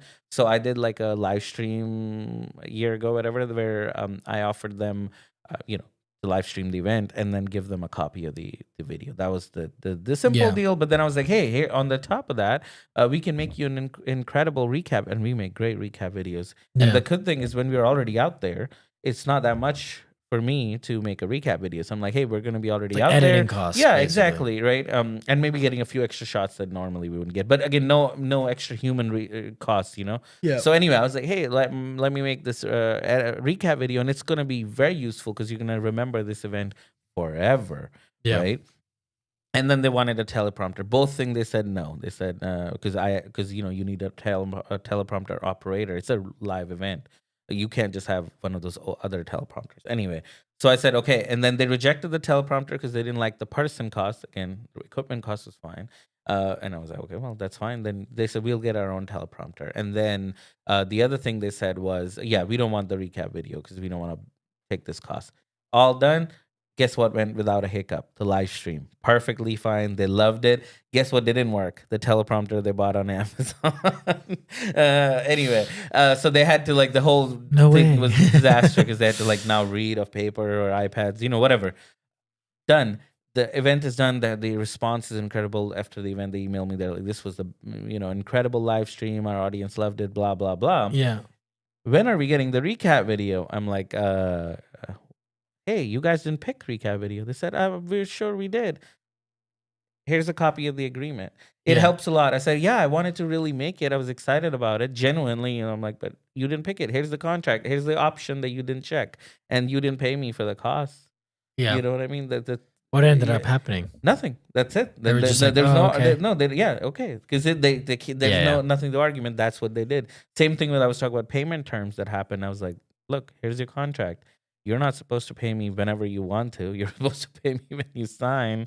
It is what it is, Yeah. And if you don't pay me, we're not gonna be filling your event, That's just what it is. I mean. Yeah. So I mean, We'll talk after this. Yeah, exactly. I need some contract templates and stuff. I was thinking about getting an ironclad tense thing, but I don't. No, I mean, at the end of the day, it's a negotiation. My advice is, and we can talk off this, what I suggest to people is nowadays we have access to ChatGPT and stuff like that, is just go in there and generate something. Give it obviously details the type of work you do, and you'll get a good template out of it. Obviously, don't use that. Again, not legal advice. I would then take that to an attorney and be like, hey, this is what I have. Now, can you find loopholes and stuff or fix this or make this legally? Because they have to be able to defend you with it too. So they need to check it, and I'm pretty sure I would not use it just ChatGPT. You want it to go to a real attorney who's familiar with litigation and all that. Because that, again, hire experts. The whole point of this is, you want to be an expert in video, then please hire experts in other fields. Don't cheap out, otherwise the result is not going to be good. Because like you said, still learning that. Yeah, and to be real, most people don't even care. I mean, we do it every day, and I hate that about everything, like software. You just check, accept terms and conditions, and they, who knows what you're signing your life away to. But people are so used to accepting terms and conditions at this point, it's not that big of a deal, in my opinion. The only time... Here's the thing, I work with very small to very large companies. Never had issues.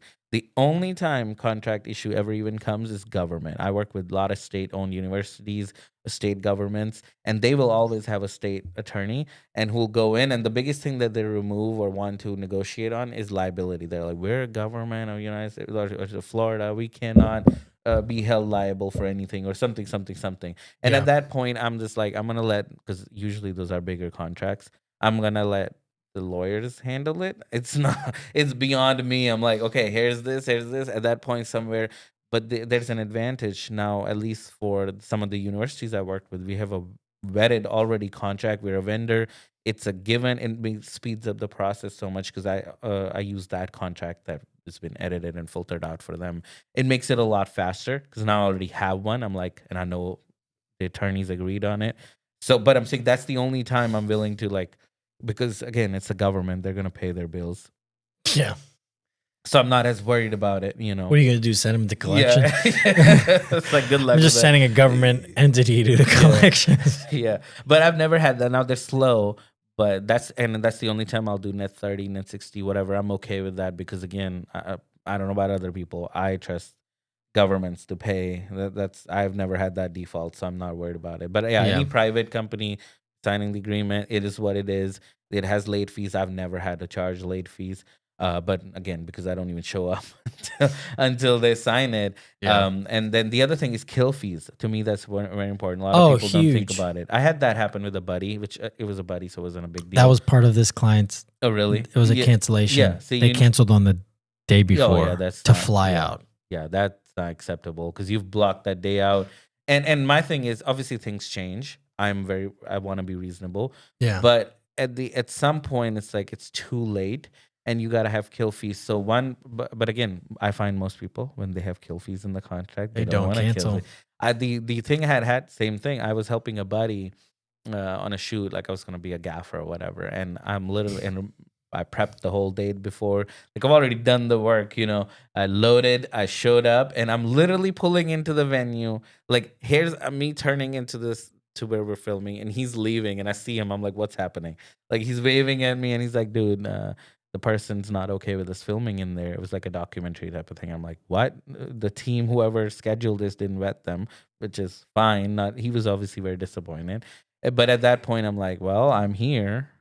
You know what I mean? Like, I better get paid because I made the effort. Yeah. I'm literally at the location. I spent all the time prepping. Yeah. But of course, he's a buddy on the other side. I'm like, look, if it's your own cost, I don't know. At that point, I didn't know I was like, I'm happy to come out again. That's okay. It's not that big of a deal. Yeah. But obviously, it's a client. If it's a company, then no, like you got to pay me again. They have to pay me. Yeah. And that's why it's so important to have contracts and things like that. Yeah. In place. Anyway, all right, let's move on to the next topic, my friend. What are you doing? Oh my gosh. Yeah, that's what I'm saying. It's already been an hour and a half. We haven't even freaking. My camera's dying. Oh, really? Do you know what's funny? So I'm filming content right now. For my own thing. I try to like the difference between YouTubers. Other people just sat down and talked, and you're like, hey, where can I put a camera? Which I'm cool with. I'm like trying to, because you might say something good, you never know. I mean, hey, I'm happy for you to get content out of it. Why not? And so my camera's dying. Well, it's gonna die. Yeah. Sorry, this is live. There's no stopping. There's no changing anything. Do you know what happened? I hate wireless mics. Oh, I've had issues with wireless. The freaking which one is it? DJI? Yeah, it disconnected halfway through. Oh my goodness! Is it at least internally? I just recorded. Okay, yeah. So whenever I remember when I pulled something out of my pocket, that was me noticing it didn't record, and I was like, "Dink." And here's the good thing. I do want to talk about this. So I am very much about using the right tools for the right job. Yeah. And so I own Sync and Cause 11Ds because those are the standard lav mics that people should use. And then Shep's microphones, good Sennheiser microphones. But at the end of the day, here's what we also use, which is a funny contrast: Rode Pro 2 or Rode Wireless Pros or whatever. And it's so funny. On one hand, it's probably one of the most expensive mics, like the CMET 5U, and then now here's this couple $100, or what $300-$400, whatever the price of the Rode Wireless Pros is. But there's a right tool for the right job. When we're at conferences, we have to get OTFs, on the fly interviews, and we cannot have time, especially these people in their freaking massive gowns. We don't have time or the energy or, like I said, the manpower and willingness of these clients, especially they're the guests, to go run wires and all that. And plus, we need a quick soundbite. So Rode Wireless Pros or these DJIs would be great for that because you can quickly use a magnet. And I'm testing out the new Lark M2s too because they're so much tinier. But anyway, new magnet is... They just came out with new ones. What, M3s? M2S. Dude, I just got M2. I'll show them to you after this. Oh my goodness! See, this is the thing. Like, just talk to your YouTuber friend first. Anyway, but I'm texting because they were a little round, and I was like, oh, this is smaller. But the thing I liked about Wireless Pros was they were also recording 32-bit float internally. Yeah. And my main thing was, it's live event transmission, whatever.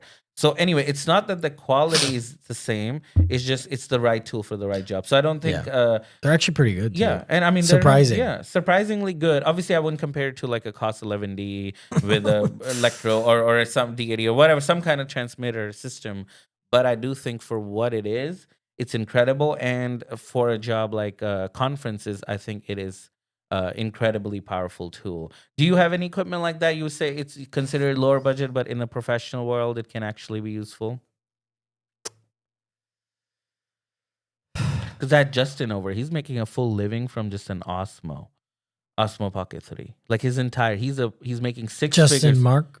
Yeah, Justin, the guy who does the Caltech stuff, No, anyway, he was at the event. But what I'm saying is, yes. Oh, Justin, yes. But what he's doing is he is making a 6-figure living making videos with Osmo Pocket 3. Isn't that crazy? Yeah, that's his camera of choice. Because I am thinking about social media. So like I think actually my cameras are not expensive. Mm-hmm. I use Lumix S5 IIs. Yeah. I could get those used for like $1,100. What's their love with Lumix? Now, as somebody who loved, by the way, GH4 revolutionary, that's made me. So I started with Canon T4i, whatever, and before that was tape, and then I switched to GH4 because it was in first 4K. And it was such a massive jump, and I went to that system with that Sigma 18 to 35. That was a killer combo with the Meta Bones. Anyway. But then obviously I left, and then I went to GH5S or whatever for a while, and then I went to C200s and never looked back.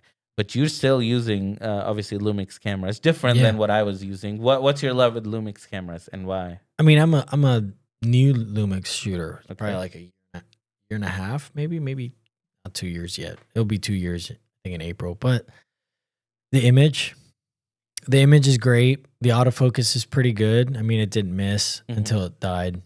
But the autofocus is pretty good. Way more video features than any Sony mirrorless camera or Canon or any other one. But start shooting, starting controversy. Yeah. Open gate. Yeah, well. What do you use? See, here's the thing. As somebody, who's doing client work, do you actually use open gate all the time? Huh. You're the first one. So what's the how are you finding extra use out of that? I get more vertical resolution. So you're trying to make both vertical and horizontal? Yeah, so right there, I can use it for horizontal, and I could actually. This is me confessing. I did not shoot an open gate, and that was like I noticed it halfway through this, and I'm like, oh no, I can't get up. I was like, I can't do anything at this point. But absolutely. Absolutely, I use it for client stuff. The IBIS is the best IBIS. That I'll give it to you. On the GH5 planet. was a really good IBIS back in the day. Elegant whenever I had it. It's so freaking good. So when I'm shooting, I shoot handheld a lot of times. It helps me keep it small, and the image is reliable. So I'm not trying to like dig at, but like every time I had Sony, I always like cameras that just look different. They're organic. That's why I loved the C70. It was just that's one of my favorite images. It was just a beautiful image, and I was really snobby about that stuff. Or not snobby. I was just particular. Like I would use Sony cameras all the time, and I'm like, shadows on the C70, and that's why when C80 came out, people were like, "Are you gonna switch back?" I was like, "A, no," because the demand is for Sony. So obviously, I'm making business decisions. I don't care about Sony, Canon, whatever. And then B, the truth being is the C80 again goes great camera, whatever, fixed a bunch of problems I had with the C70. But what it didn't fix is it now doesn't have the DJO sensor. And the reason I liked with C70 wasn't the form factor, whatever. It was literally that image. It's the closest thing I've seen to an Alexa without paying Alexa prices. Obviously. Yeah. And I had a Komodo at the time. So I used to have a C70 Komodo, a red Komodo, and the image was like pretty close, like both of them. You know, the Komodo image is great. I love the Komodo image. I think it looks great. But then I got a Lumix S5 II at the same time, and I used them all in conjunction. And I was like, oh, this is good. This is a really good image. And yeah, it was a little bit more digital than I'd like it to be. But I can easily fix that with like digital diffusion or like just it's so easy to fix that. But it just looked good. And the dynamic range, like it just had a lot of pull in the shadows and the highlights. And I'm like, I can rely on this. I can trust this image. So here's what I want to talk next then, and I'm glad you like it, because at the end of the day, initially when I started, I was client, direct client only. And I quickly realized camera doesn't matter, right? It's what you want to use to get the result that they want. But then when I started working with the agencies, I realized camera does matter because, they have requirements and then rules and blah, blah, blah.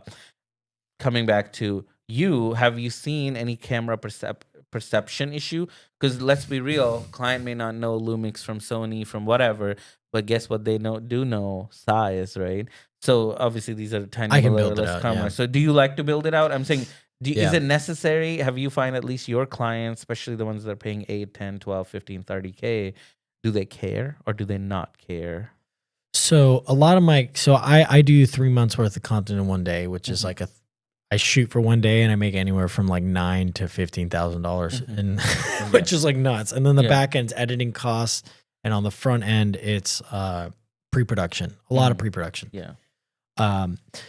So that stuff, social media, nobody cares. Nobody cares about that stuff. When I have a high paying like one-off, which I do have a couple,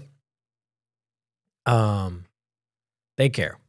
And especially if it's somebody that's like, oh man, this is a lot, and I'm like, I've never paid this much money or whatever the heck, then I want to show up with a fully rigged camera. One, it's easier. It makes my life easier in the sense of like, I don't have to switch batteries and all that stuff. But so you'll build it out. You'll put rails on it, mat box, and the V mounts and whatever, and all that. Okay, all that junk. But it matters then. But I also have a Ronin 4D that I bring for those shoots, and that's a monster. Yeah, that looks like a chicken. Yeah, exactly. Yeah, that little head thing, and that's a talking point in itself. Oh yeah, they're always like, whoa, what is that? Like I'll be shooting a conference or something, and everyone's like, yeah. They should make like a Instagram reel where everyone's like, oh, watching something. Anyways, but no, it's cool. Which one do you like better? So what's your preference? Do you like the ones where you have to build your rig out or whatever, or social media where you don't have to do that? No, is there I just any like preference? showing up. Oh, you just like showing up. You'll make anything. I like showing up with a tiny little, you like tiny camera. Yeah, tiny little camera. It's not the smallest thing, but just getting the job done. Like I don't have crazy primes. Yeah. The only primes I actually have Leica R's, which are nice. I'm trying to sell them. Maybe somebody wants them. But the only primes I have are anamorphic. I shoot with a zoom lens. It's just 24 to 70. That's all. Like I don't need anything. I can make the image look nice on the back end, And you're also trying to innovate. So things that I've noticed watching your videos now that I am subscribed, Thank you. Yeah, of course. Hey, I want to watch. I want to learn. I'm obsessed with this stuff, right? Yeah. So I want to learn. So here's something I noticed. So I was very bullish on 360 cameras years ago when they came out. But then I had an Insta360. I think it was like X or whatever. The first one, the 1X, whatever. And then I kind of didn't find a use. The only use I found initially was location scouting, because I don't have to like look around. I just walk around, and then when I go home, I can actually 360 it and be like, oh, what was that corner or that corner? But then eventually I did that a couple times. I was like, you know what? This is not necessary. And I obviously sold it. But then now, looking at you were actually very, using 360 cameras in your shoots. So what makes you want to use them? And just tell me your process. So there's a lot of other people that are doing this nowadays. So I'm trying to find out things that are like different. And there are a couple people that I've seen them do certain shots, like crazy hyperlapses and like adding emotion and blah, blah. Like, it's like this whole thing. And I'm like, oh my gosh, that's cool. How do they do that? And then I found out it's a 360 camera. So that's why I wanted to add it. And I've gotten great feedback from my clients on the fact that, okay, these shots look different. They're like, can I get those shots? I'm like, yeah, it's an extra $500. Yeah, exactly. There you go. Hey, extra revenue. But now here's the other side of it that worries me. So in my experience, as somebody's tried everything, right? I've tried making fancy transitions and whatever the trending thing then was. But here's what I found. My client, at least for me, my clients love making content that lasts them years to come. And what worries me about that is it looks good now because it's trending, it's cool. In 3 years, what if this is not cool or it's been overdone or whatever, and then the content is not going to be evergreen or whatever. And so anyway, so that's why I haven't used any of that. But I did see your shots, and I'm like, yeah, that's actually innovative. That's cool. Yeah. Do you have anything with that? What if that the like reservations? Or just in general, it starts to look dated because now it's been used. Not now, but in a year, so it's been overused. I'm not sure because I do think it's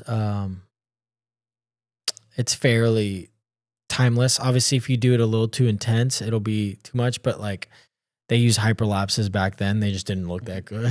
Yeah. Now it just looks better. Yeah. It's more like seamless and stylish.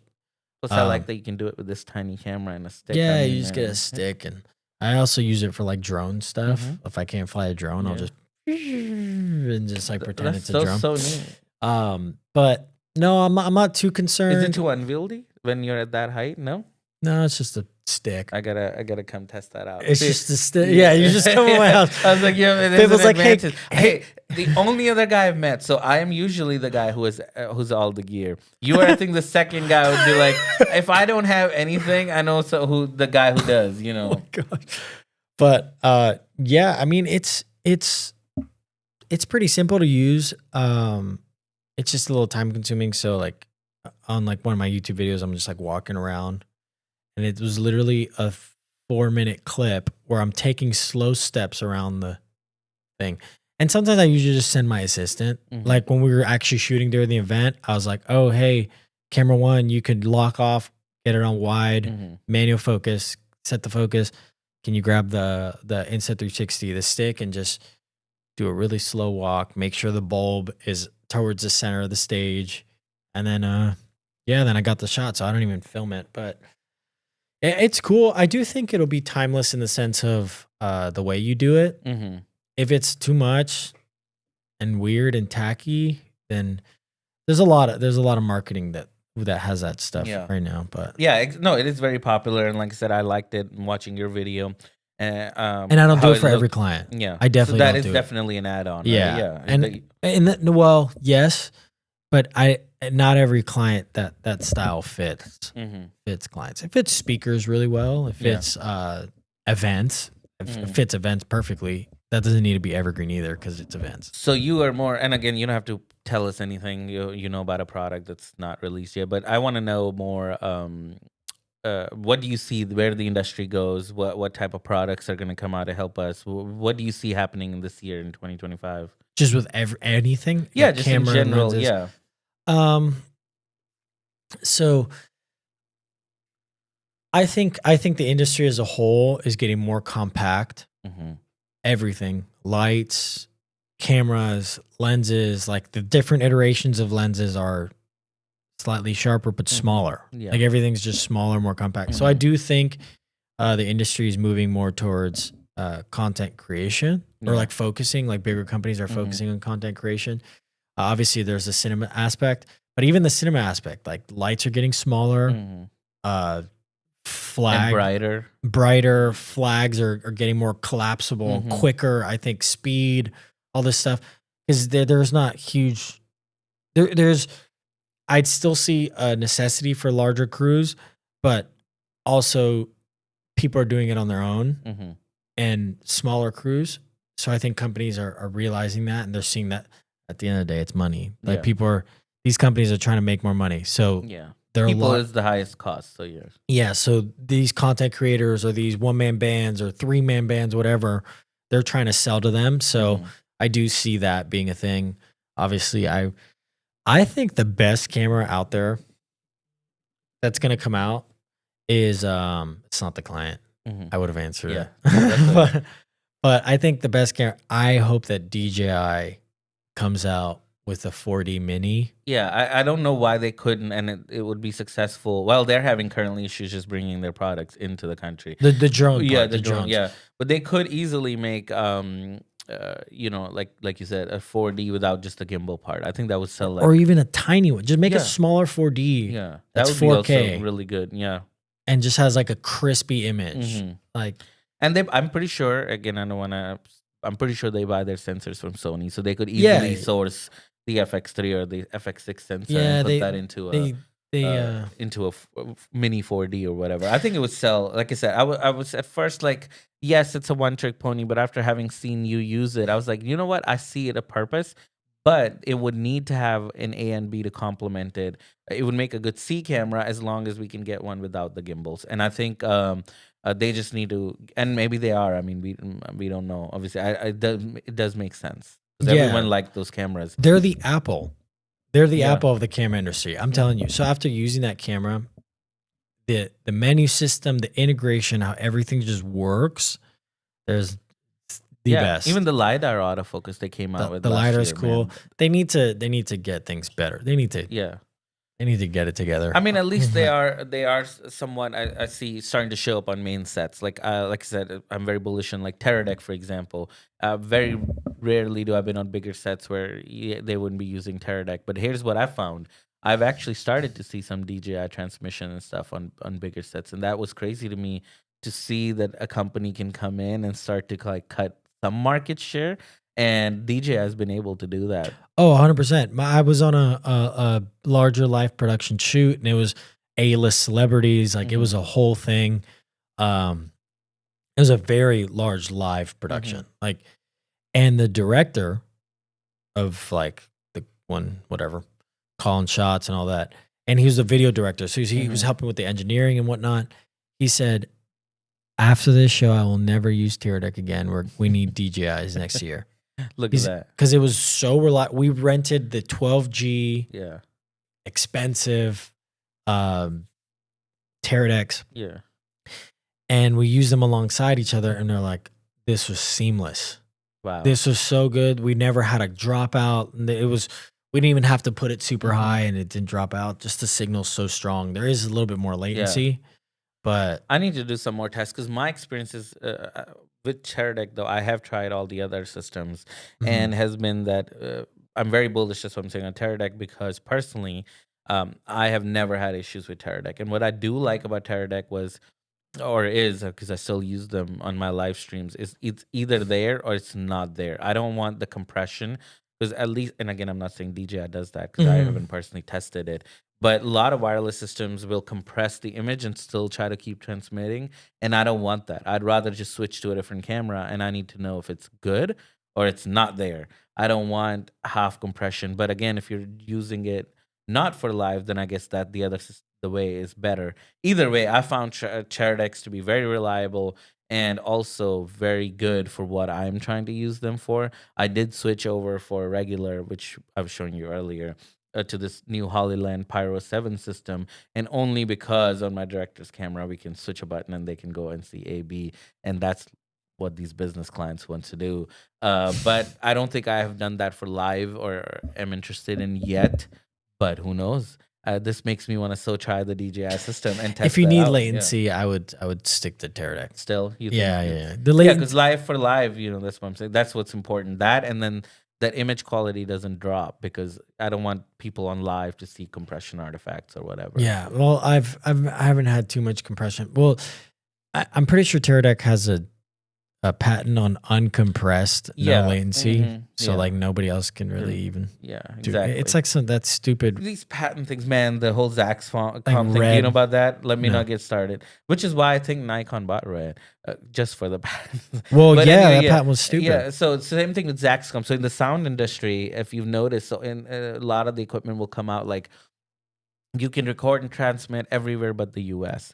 Because this company called Zaxcom on the high end, I've used their equipment, which is good equipment. I don't want to say anything against, But this patent is stupid because it restricts other companies from being able to offer just a feature, So now that's why a lot of these products can record and transmit at the same time in US, but you take it outside or you buy it literally outside the country, which is why we were talking about the D80 Theos thing when you were in Europe, because they'll restrict them from basically working properly in the US, and which is kind of, I think, stupid. But again, I'm not a patent expert. It's just annoying because it restricts our ability to do and create content that we want to at the end of the day. Yeah, it does make sense. Yeah, the same thing with Red. I think they have that's why all these companies have had to go, like Canon especially, has to go and license the I think patent from them and Nikon, which is why I think Nikon bought them, which I was surprised, $80 or something million. It wasn't a lot of money. That's not a lot. Yeah, that's what I'm saying. They got Red for like basically nothing. It's just, well, I'm thinking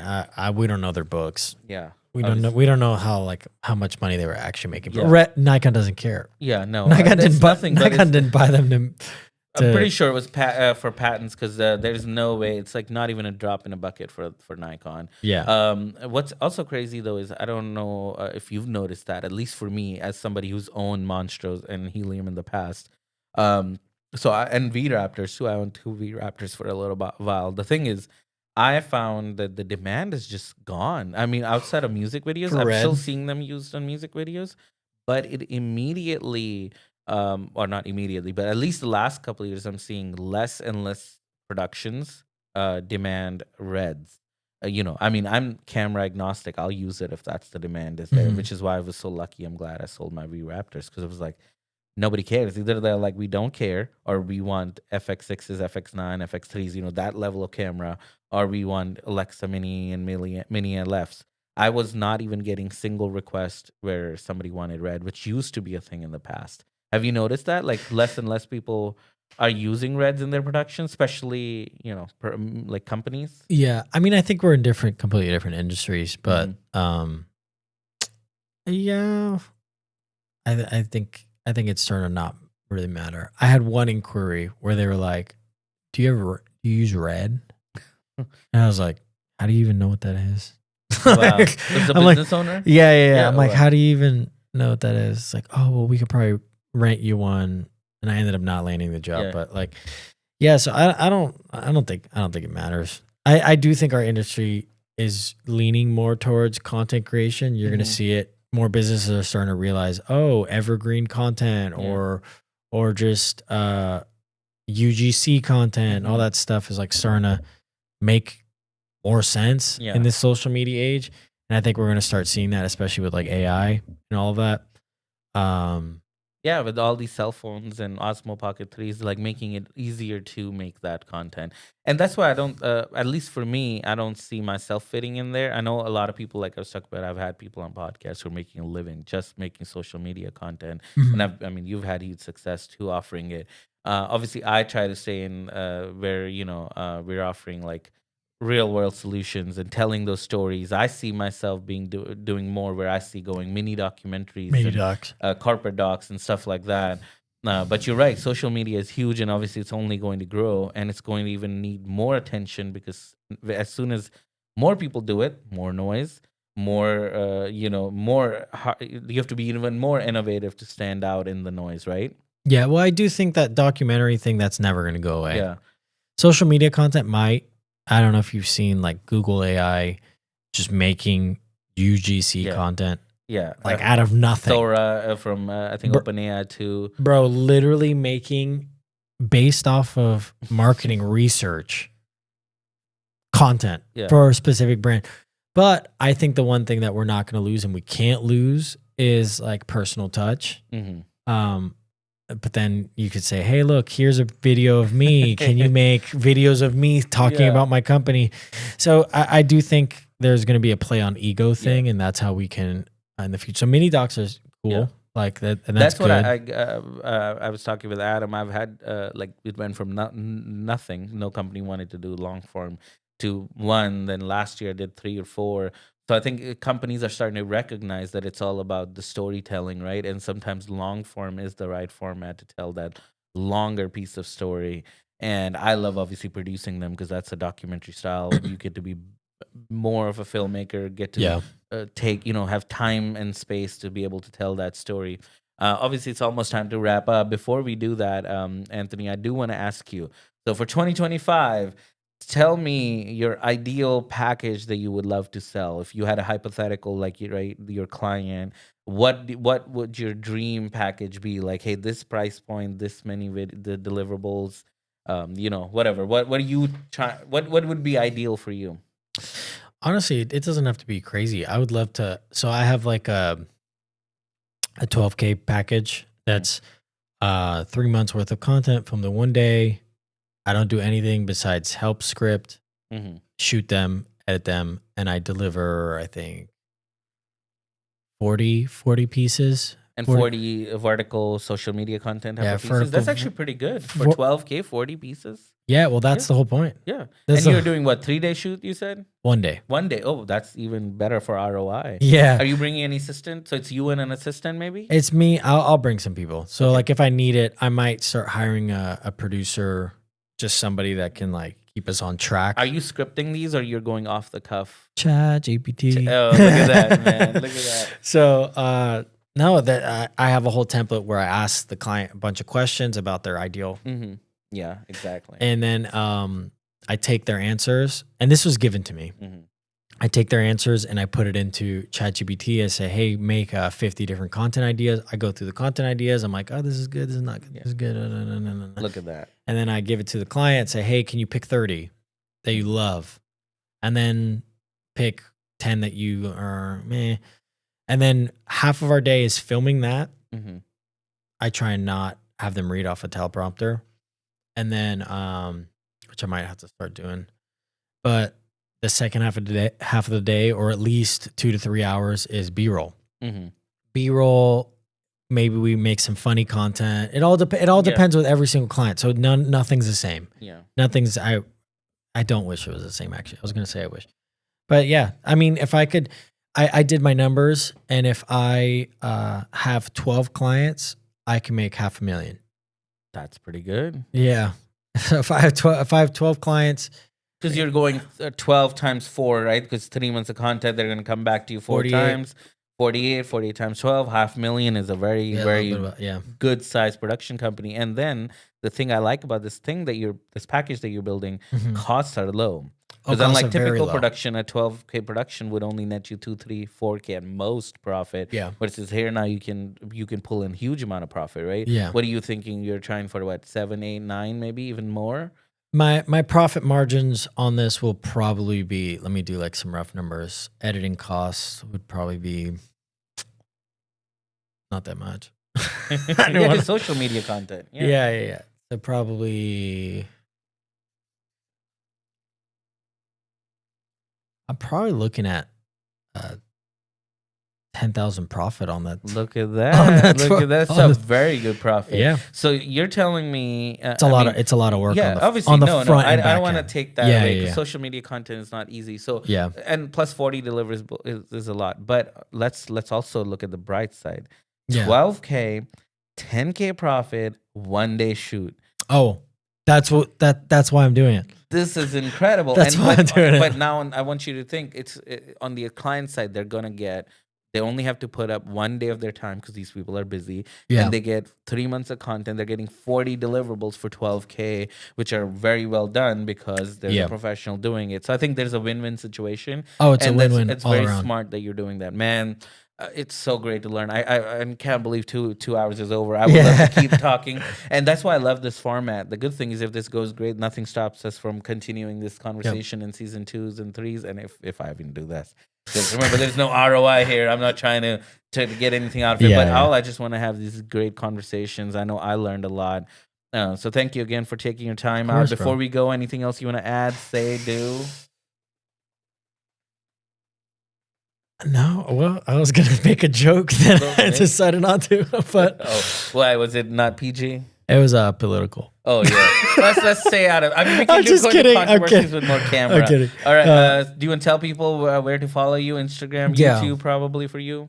Yeah. So you could find me on Instagram, tailored, like a tailored suit .films, and then on YouTube it's Anthony Rodriguez with 2 Z's. Ooh, 2 Z's. Fancy. Yeah, the 1Z wasn't available. Yeah. My 1Z wasn't available. Dude, again, I really appreciate you. You're an incredible person. I'm so glad I met you. And it's always a learning experience. So thank you. And again, you're welcome back anytime. Of course. Thank you. Dude, I loved it.